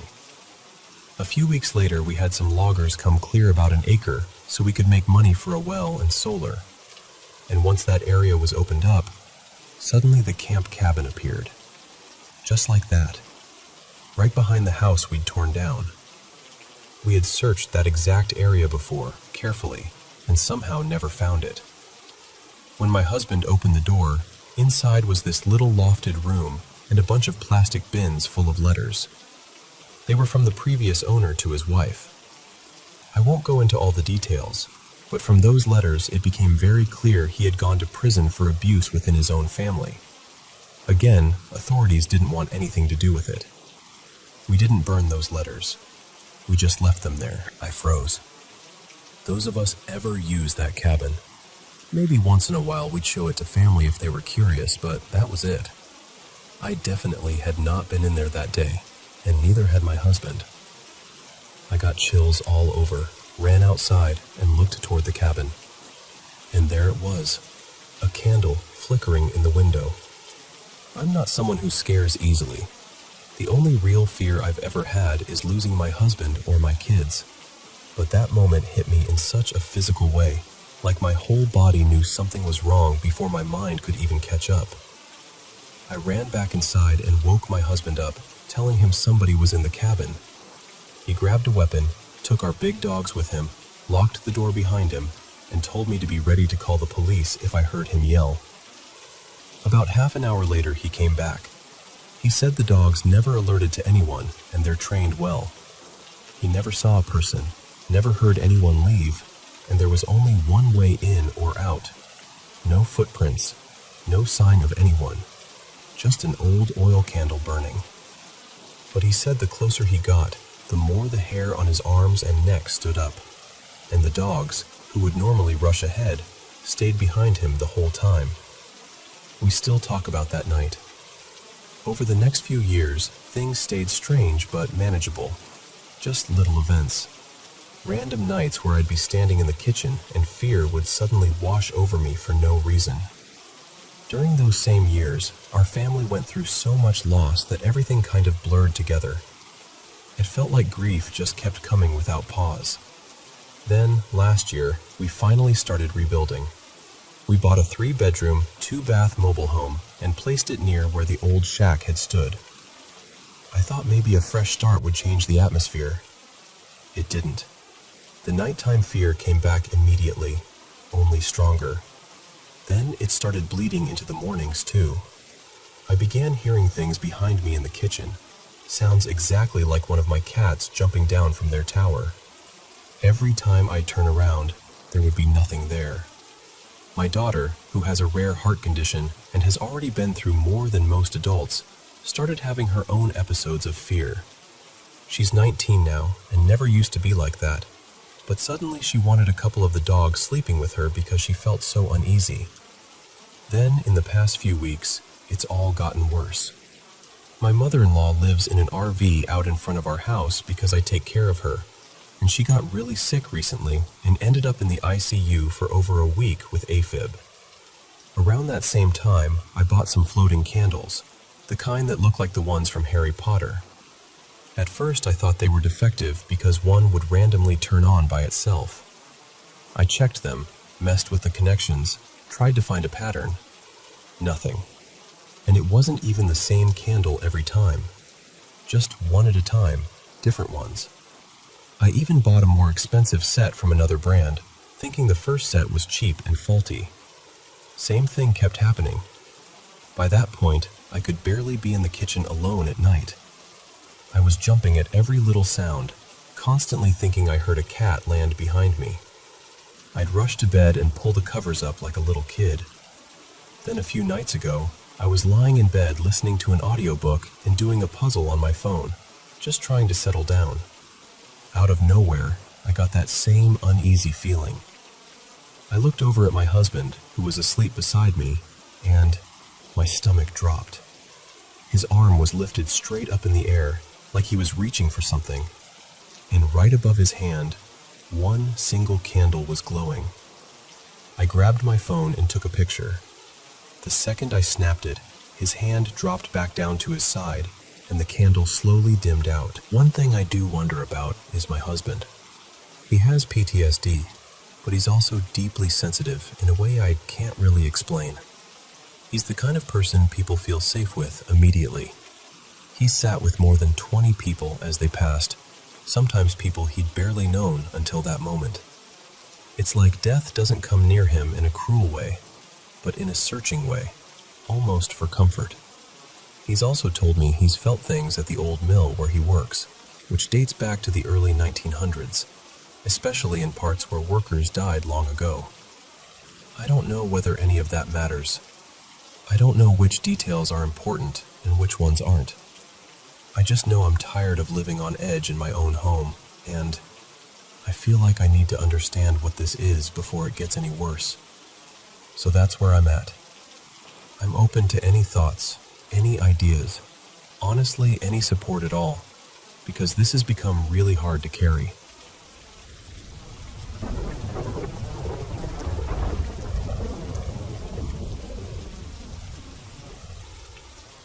So this happened a while back, and honestly, if my mom and my little brother hadn't been there too, I think I would have talked myself into believing I imagined the whole thing. We were driving home in the late afternoon from the next town over, maybe a 20-minute trip, mostly just one long stretch of highway cutting through open country. On one side, there were rows of dry corn, and on the other, there was nothing but scrubby grass and brittle weeds. It was bright out, totally flat land, no houses, no side roads, no trees thick enough for anything to hide behind. Just open space in every direction. The three of us were exhausted, so the car was completely quiet. My mom was driving, my brother was in the back, and I was in the passenger seat. Mom and my brother both had those cheap wired earbuds in, each listening to their own thing, but not loudly enough to block out the world. I didn't have anything in my ears at all. I was fully tuned in, just staring out at the road. There were a few cars ahead of us, all going the same direction, and nobody behind us. A single pickup had passed us going the other way maybe 5 or 6 seconds earlier, and then it was gone. After that, silence again. And then out of nowhere, this horn exploded right beside us. Not just loud, I mean violently loud. Like a semi-truck had leaned on the horn right next to the car. I nearly came out of my seat. My whole body jerked. My mom startled so hard she gripped the wheel and immediately looked around like maybe she'd drifted into someone's lane or cut off a truck she hadn't seen. My first instinct was to check the mirrors, because I was sure there had to be a huge rig right behind us, maybe riding close and angry for some reason. There was nothing there. No truck, no car, no one behind us at all. Just those few vehicles way up ahead, an empty road all around us. What messes with me even now is that the sound felt close. Not distant, not muffled, not something carried on the wind. Close, right there. And to me, it seemed like it came from the passenger side, which made even less sense because that side was just open field. No shoulder big enough for a truck. No road running alongside us. Nothing. For a minute, we all started doing that thing where you try to force a normal explanation onto something strange. Maybe it was a train horn. But there aren't any tracks anywhere near that stretch. Maybe it echoed weirdly from the opposite side of the road. Maybe the pickup we'd seen had some insanely loud horn. But the timing didn't fit, and it didn't sound far away at all. It sounded like it was right on top of us. And the weirdest part is that my mom is not the kind of person who jumps to anything supernatural. Neither am I, really. We're the type to explain things away, to pick apart every possibility until something reasonable sticks. But after a long silence, even my mom just said, really quietly, "Well, that felt a little paranormal." And I swear, that's the part that stayed with me most. Because I still don't know what we heard. Sometimes I joke that maybe for 1 second we brushed up against some other version of reality, and somewhere just beside ours, there was a semi-truck bearing down on us, horn blaring, moments before a crash. Maybe we just caught the sound of it by accident. I know how that sounds. But I also know what the three of us heard.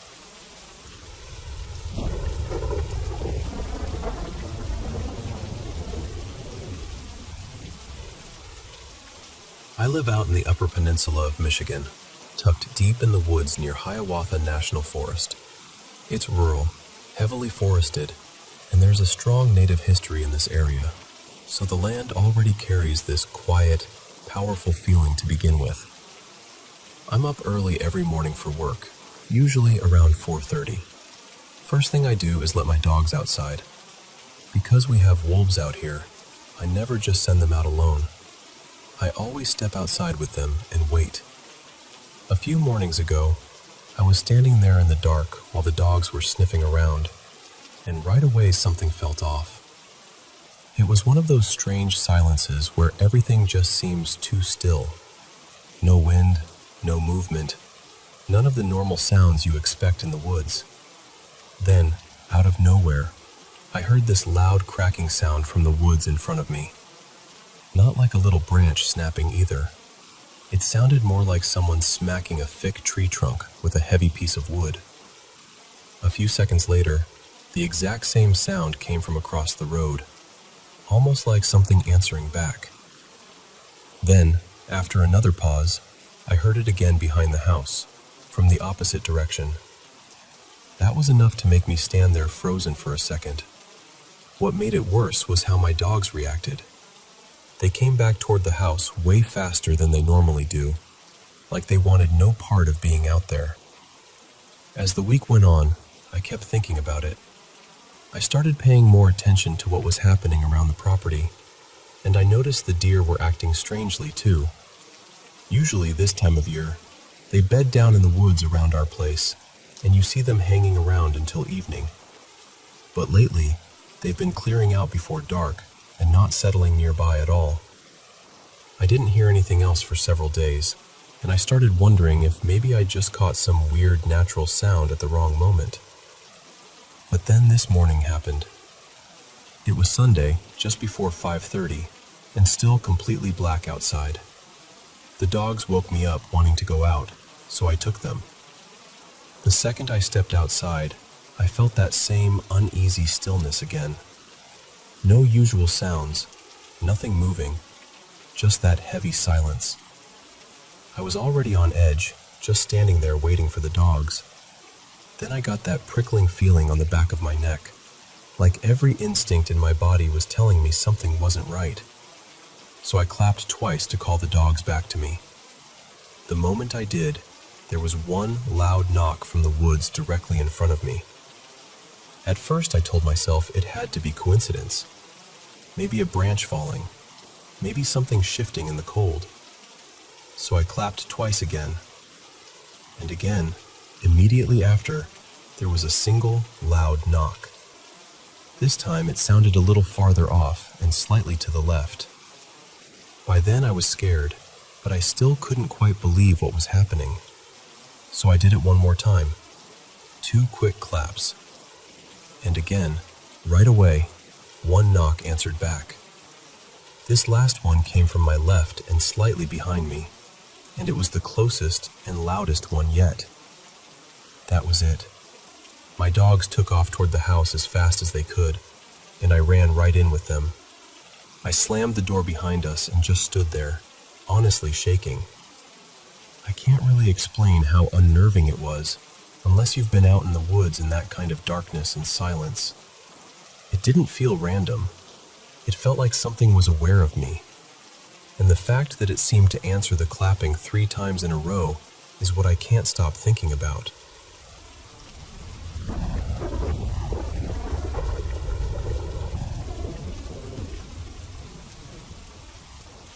You know, one of the strangest memories from my childhood still sits with me to this day. I was probably around 11, maybe 12, and back then my family was all packed into this tiny 2-bedroom apartment. There were a lot of us, so sometimes I'd sleep in the living room on this old couch, and my uncle, well, I'll call him Uncle Ray, would sleep on the other one across from me. One night, I was lying there trying to fall asleep, just staring off into the dark, when something caught my eye. I turned right away and looked toward the bathroom door, and there it was. There was this figure standing there, almost as tall as the door frame. It was completely dark, like darker than the room around it, but what I remember most were its eyes. They looked black too, but there was this strange shine to them, enough that I could tell it was looking directly at me. I panicked. I jumped off the couch, ran over to Uncle Ray, and shook him awake. I told him there was something standing by the bathroom. He got up, checked the place, turned the bathroom light on, looked around, but there was nothing there. No one. He listened to me explain it, then told me to try and go back to sleep, that it was probably my imagination. But it never felt like imagination to me. A few years later, when I was about 15 or 16, I started dating this girl. Her name was Mara. She was my first real girlfriend, and I was hers too. We were young, inseparable, and honestly kind of weird in that way teenagers can be. She was really into gothic clothes and dark eyeliner, and for some reason we both liked walking through cemeteries. It felt peaceful to us, I guess. One day we cut through a cemetery on the way back to my place, hung out there for a while with my family, and later that night I walked her to the train station. After she got home, we were texting, and that's when she told me something that stopped me cold. She said that while we were walking through the cemetery, she saw something black walking beside me. Not behind me, beside me. And she told me it said it was going to protect me. At that age, I didn't really know what to do with that. Part of me thought it sounded weirdly cool, like something out of a movie. So I brushed it off, and we never really talked about it again. Then life went on. Years passed. Mara and I broke up, like first loves usually do. And by the time I got into my early 30s, I started noticing things again. Not clearly, not directly, but always in the corner of my eye. I'd see a coat on a chair or some object near me, and for a split second, it would seem to change shape into something else. Something standing there, something close, watching. And every time, I'd get that same chill run through me, that feeling that I'm not alone. So one day, after all those years, I reached out to Mara again. I needed to know if she had really meant what she said back then, or if it had just been some teenage story we got carried away with. I asked her, "Did you really see something walking next to me that day?" And she said, "Yes, I told you the truth. I was never joking. And I don't want to talk about that day. That thing was terrifying." She still stood by it, all those years later. Honestly, I think part of me wanted her to laugh and say she made it all up. I wanted something ordinary, something easy, but she didn't give me that. So now here I am, 36 years old, still wondering, has something really been with me all this time? Something that watches from a distance? Something that, in its own strange way, has been looking out for me? I don't know. And the truth is, I'm not sure I ever want to know for certain. That thought alone gives me chills. So these days, I just live quietly, peacefully. I stay aware. I pay attention. Because I really believe there are things in this world, good and bad, that we still don't understand. Things we maybe aren't meant to see too clearly. and maybe that's for the best.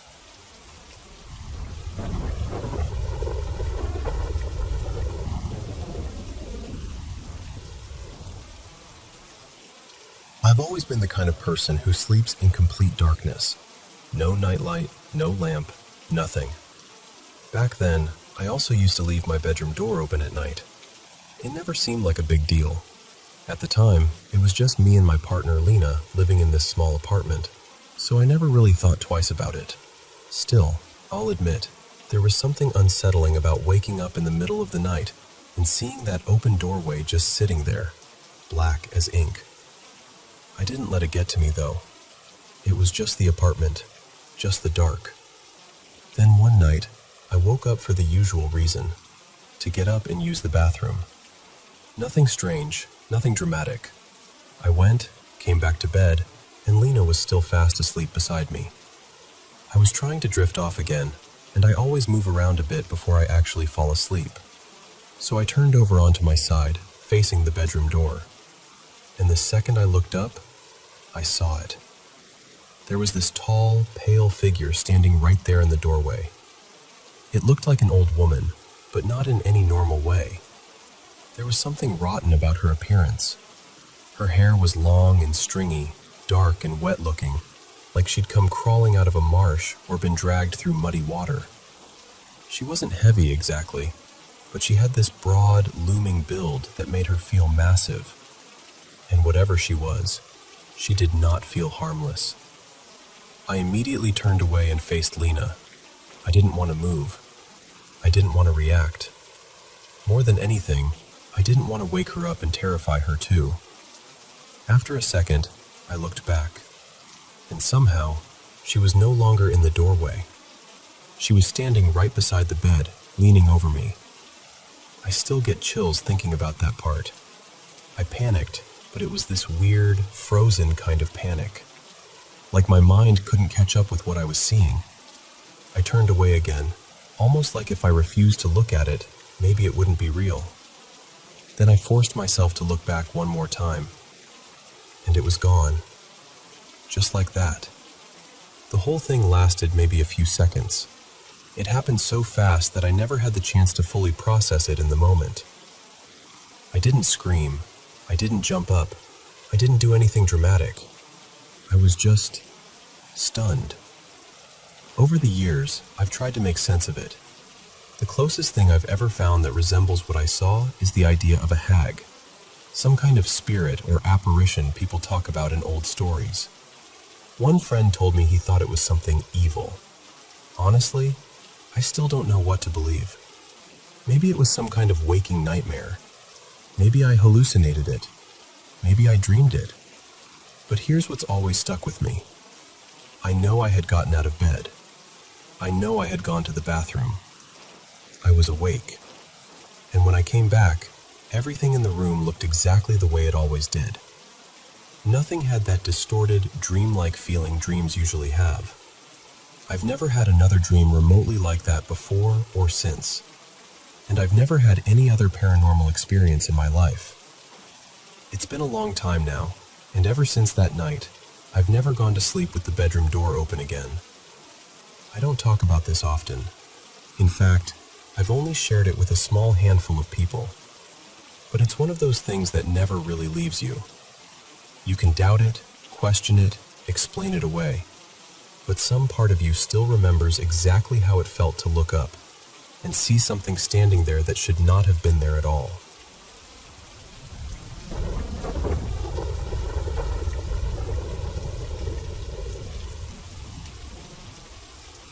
Okay, so tell me this doesn't sound at least a little strange. For months, I've been missing one of my favorite shirts.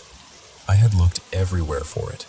I checked drawers, closets, laundry baskets, under the bed, in travel bags, all of it. At some point, I just gave up and figured I must have lost it on a trip somewhere. It had been gone for so long that I stopped expecting to ever see it again. And then today, I opened the dryer and there it was. That's the part that makes no sense to me. The day before, I had done a small load of laundry. Not one of those big mixed loads where things just get tossed in without thinking either. I was walking around the house gathering things one by one, mostly towels and a few random clothes, and I remember putting every single item into the washer individually. Then this morning, I went to switch everything over and realized the load hadn't dried properly and had that gross, damp smell. So I washed it all again, this time with a load of bed linens, which means I handled that laundry over and over. Into the washer, into the dryer, back into the washer, back into the dryer.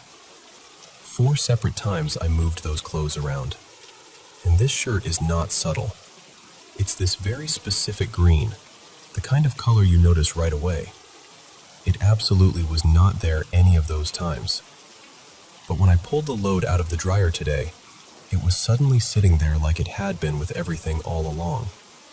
You could say maybe it was tangled up in the bedding, except that doesn't really make sense either. I didn't just scoop the sheets up in a bundle and throw them in. The top sheet had mostly been kicked onto the floor by the dogs, so I picked that up separately. The fitted sheet I had to carefully pull out from under my very old dog, who was sprawled out on the bed like he owned the place. So again, every piece went in one at a time. And I've only had those sheets for maybe a month. The shirt had been missing for close to a year, so that was already weird enough. But then there's the earbud thing. I had also been missing one earbud for months. A couple of days ago, I was brushing my hair in the bathroom, wearing the one I still had. I remember taking it out and setting it on the counter. Later, when I went back to put it away, it was gone. I figured, okay, annoying, but I must have misplaced it. Then that same night, my partner tells me they found my earbud. Except it wasn't the one I had just lost. It was the one that had been missing for months. So on the exact day I lose the last earbud I still had, the long-lost one suddenly turns up. And after deep cleaning the house, I still cannot find the other one, even though I know I took it out in the bathroom. I'm not saying something supernatural is happening. I'm really not. But I am saying it feels like something is messing with me a little. Because finding 2 things that have been gone forever within days of each other would already be odd. But finding them while somehow losing something else at the exact same time, that's the part that gets me. The earbud, maybe I can explain. Maybe. But the shirt? That one honestly has me stumped. It just wasn't there until it was. And the funniest part is that I bought that shirt in Scotland, which somehow makes the whole thing feel even more random and ridiculous.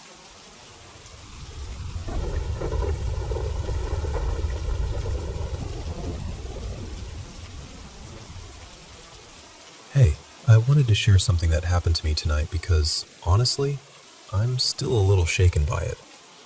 I've always been open to the idea of ghosts or the paranormal, but only in a casual way.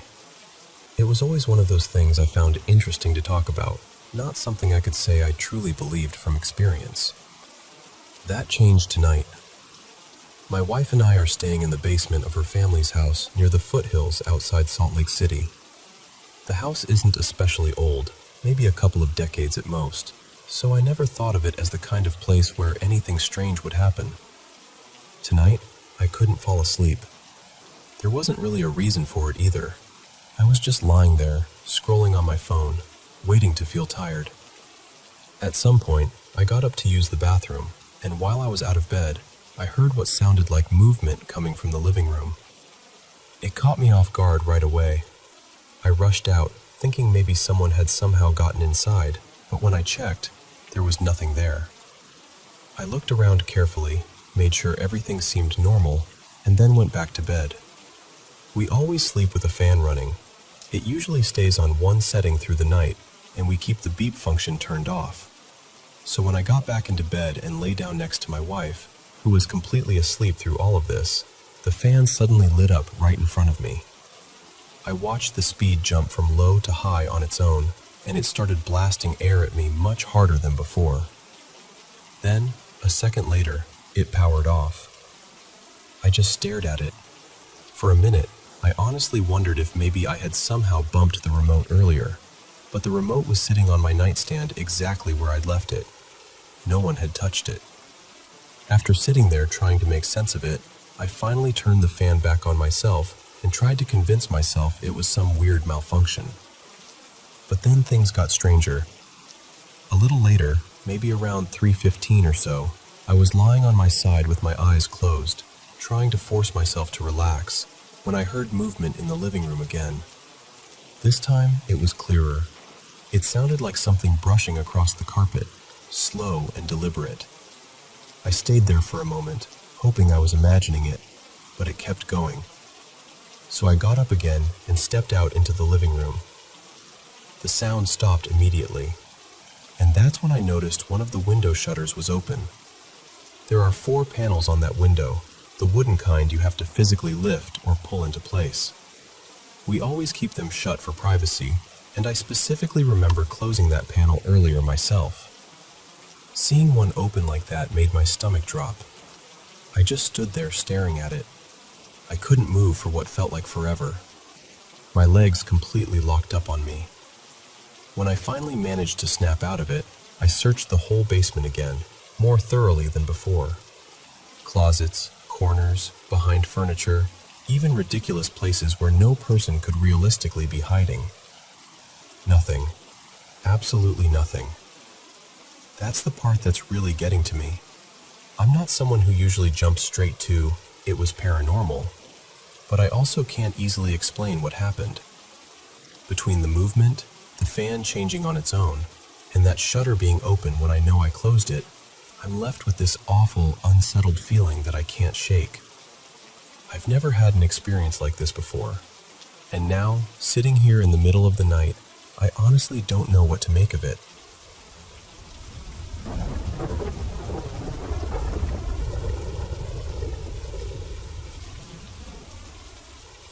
I'm a pretty normal 16-year-old guy, and honestly, I'm usually skeptical about this kind of stuff. I'm not the type to jump straight to ghosts or signs or anything like that. I've had a couple of strange religious experiences before that I still can't fully explain, so I guess I'm open to the possibility that not everything has an easy answer. But this feels separate from all of that, and that's exactly why it's been bothering me so much. So here's what happened. The first thing was on February 10th, sometime around 1:30 in the morning. I couldn't sleep, which isn't unusual for me, so I was just lying there in bed, staring up at the ceiling. After a while, I started noticing that my room felt wrong. Not just dark, but unusually dark. I pulled the curtains back because usually the streetlights outside throw in enough light that I can at least make out the shape of my desk or the blades of my fan. But that night, it was like the whole room had been swallowed by this heavy black haze. I could barely even see the fan above me, and it's only a short distance from the bed. At first I told myself I was just tired and freaking myself out, so I turned on my phone flashlight. But even then, the room still didn't look normal.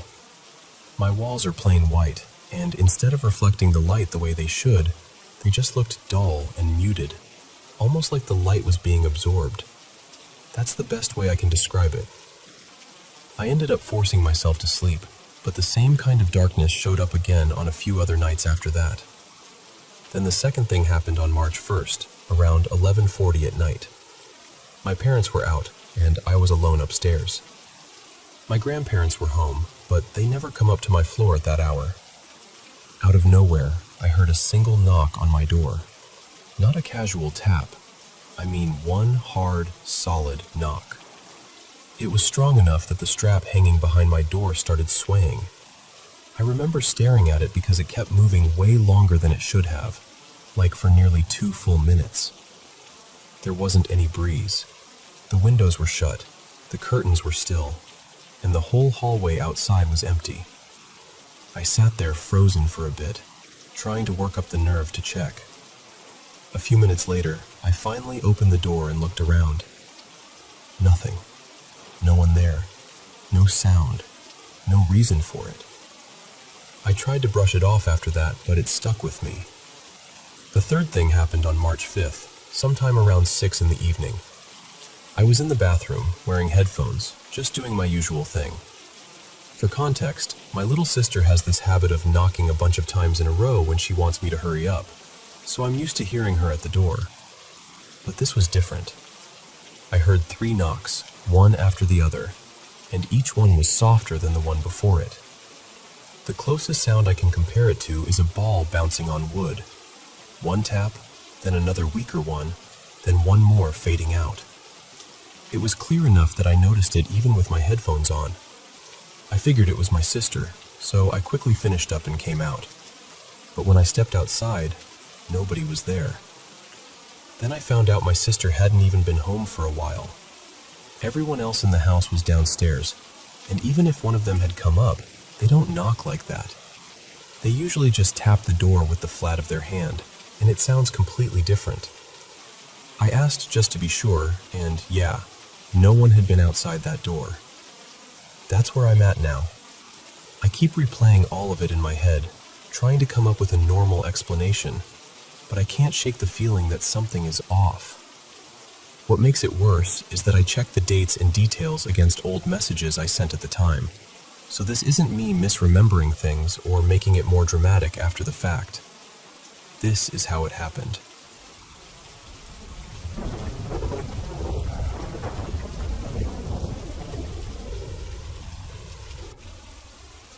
So, this happened when I was about 12, maybe 2009 or 2010, and honestly, it still sits in the back of my mind because I've never been able to explain it. It was a Friday night, pretty late, somewhere around 10:30 or 11. I was living in this quiet neighborhood near a patch of woods, and the nearest little corner shop was at the far end of a long road that connected to a few others before you got to my house. I'd walked there by myself to grab some snacks and a drink. On the way back, I was almost home. I'd reached the far end of that long street, just a short walk from my house, when I happened to glance over my shoulder. I saw this guy behind me, walking in the same direction. What stood out right away was how tall and thin he looked. Not just tall, but unusually tall, in a way that caught my attention for a second. Still, I didn't think too much of it at first. A few seconds later, I looked back again, and somehow, he was much closer. That was the moment I started feeling uneasy. I kept walking, trying not to panic, telling myself I was probably imagining things. But then I checked again, and he'd closed the gap even more, way faster than I thought should have been possible in that amount of time. Then came the part I can still picture so clearly. The last time I turned around, for just a moment, I saw him moving in this strange, unnatural way. It looked like he was down on all fours, but not like a person crawling, and not really like an animal either. The best way I can describe it is that his arms seemed to swing outward, almost sideways, while his legs moved more like a regular run. It was wrong in a way that's hard to put into words, and the weirdest part was that as soon as I noticed it, he seemed to slow down and straighten back up onto 2 legs like nothing had happened. That was it for me. I panicked and ran the rest of the way home. Luckily, I was already really close, so I got inside fast and shut the door behind me. I didn't look back. I didn't want to see if he was still there. A few details have stayed with me all these years. The street was completely empty except for the 2 of us. I can't remember what he was wearing at all. His face looked mostly normal from what I could tell. Maybe his head seemed a little small for the rest of his body. But his arms and legs looked incredibly long. And that's why it still bothers me. I've never seen anything like it before or since. Maybe it really was just some person moving in a bizarre way, and fear made it seem worse than it was. But even now, I can't shake the feeling that what I saw that night wasn't normal.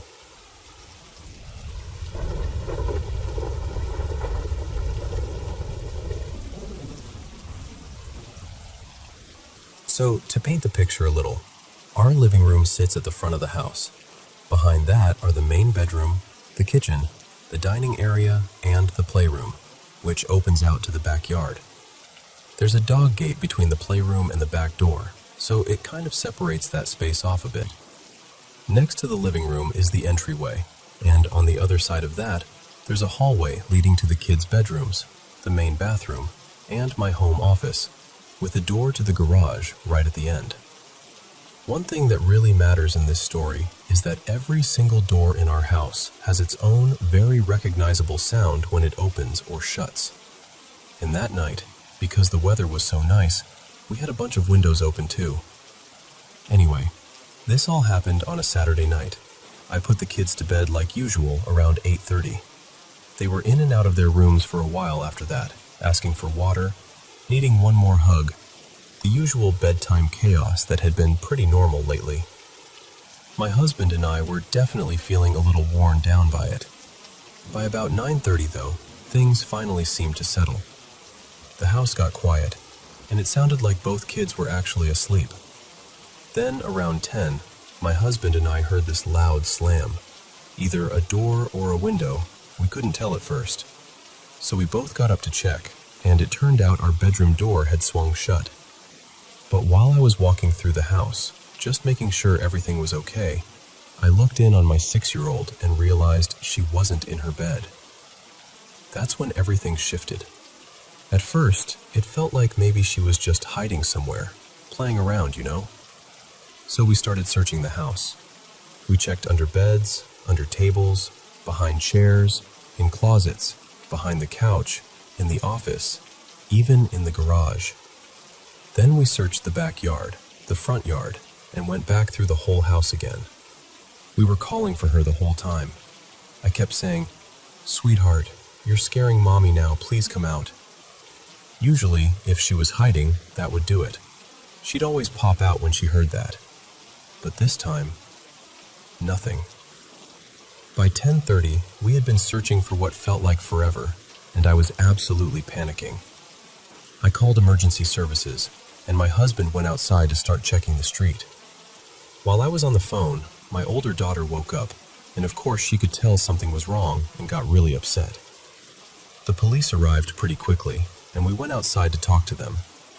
Our neighbor came out too, and after I gave her a quick explanation, she kindly took my older daughter over to her house so she wouldn't have to see all of it.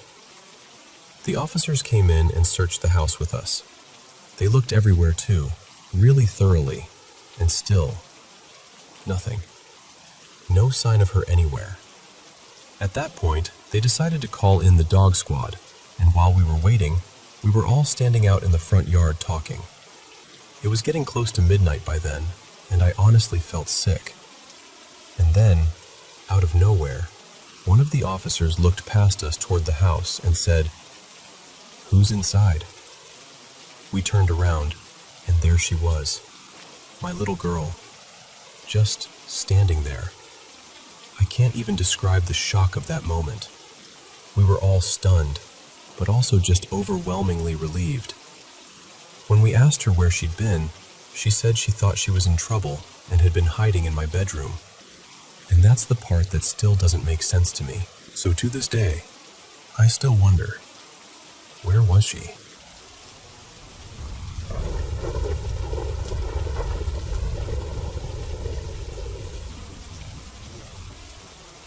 So, for my 30th birthday, my family decided to take me to this casino resort nearby.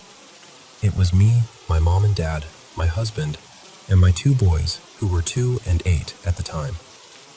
We live in a pretty small rundown town, so this place is basically the one spot around here that feels a little special. I hadn't been there in years, and I was honestly excited just to have a nice dinner, let the kids splash around in the pool, and spend some time in the arcade. When we got to the pool area, my husband, my dad, and my older son went into the men's locker room first. My mom and I were still outside for a minute because I was dealing with the stroller and getting my younger son situated. The boys were fast though. My dad was apparently already changed and heading for the hot tub before we'd even made it into the women's locker room. He had texted my mom telling her to hurry up because he was already settled in. So my mom went into the locker room ahead of me and made a beeline for the bathroom. The layout in there matters, I think, because I can still picture it so clearly. You walk in from the hotel hallway, and first there's this narrow, wet area with 3 showers along the left wall. Then there are sinks and mirrors.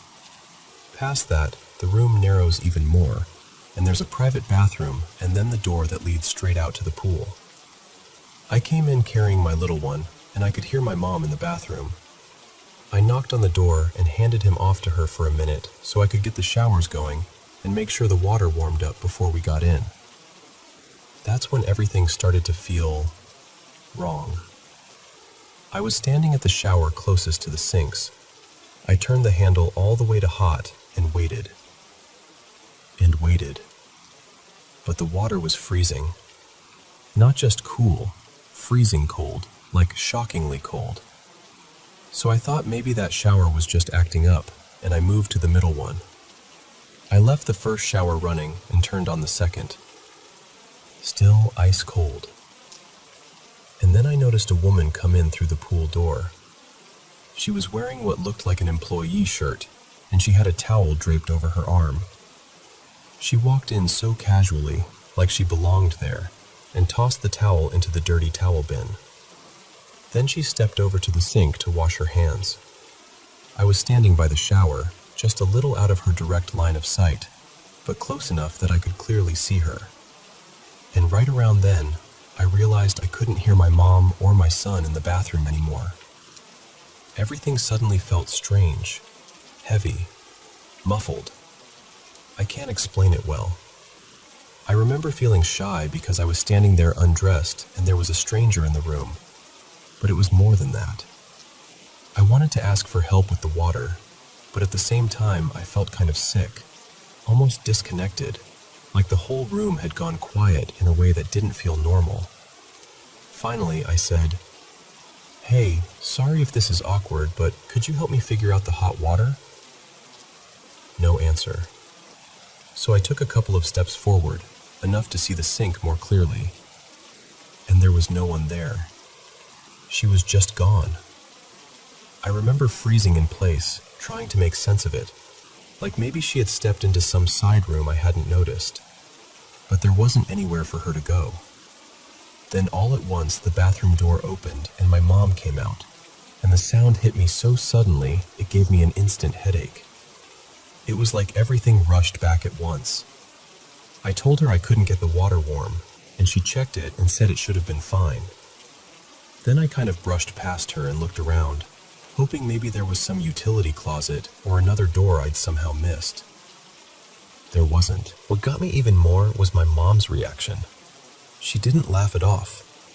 She looked startled and said that while she'd been in the bathroom, she had felt this really strong, uneasy sense that she wasn't supposed to come out yet.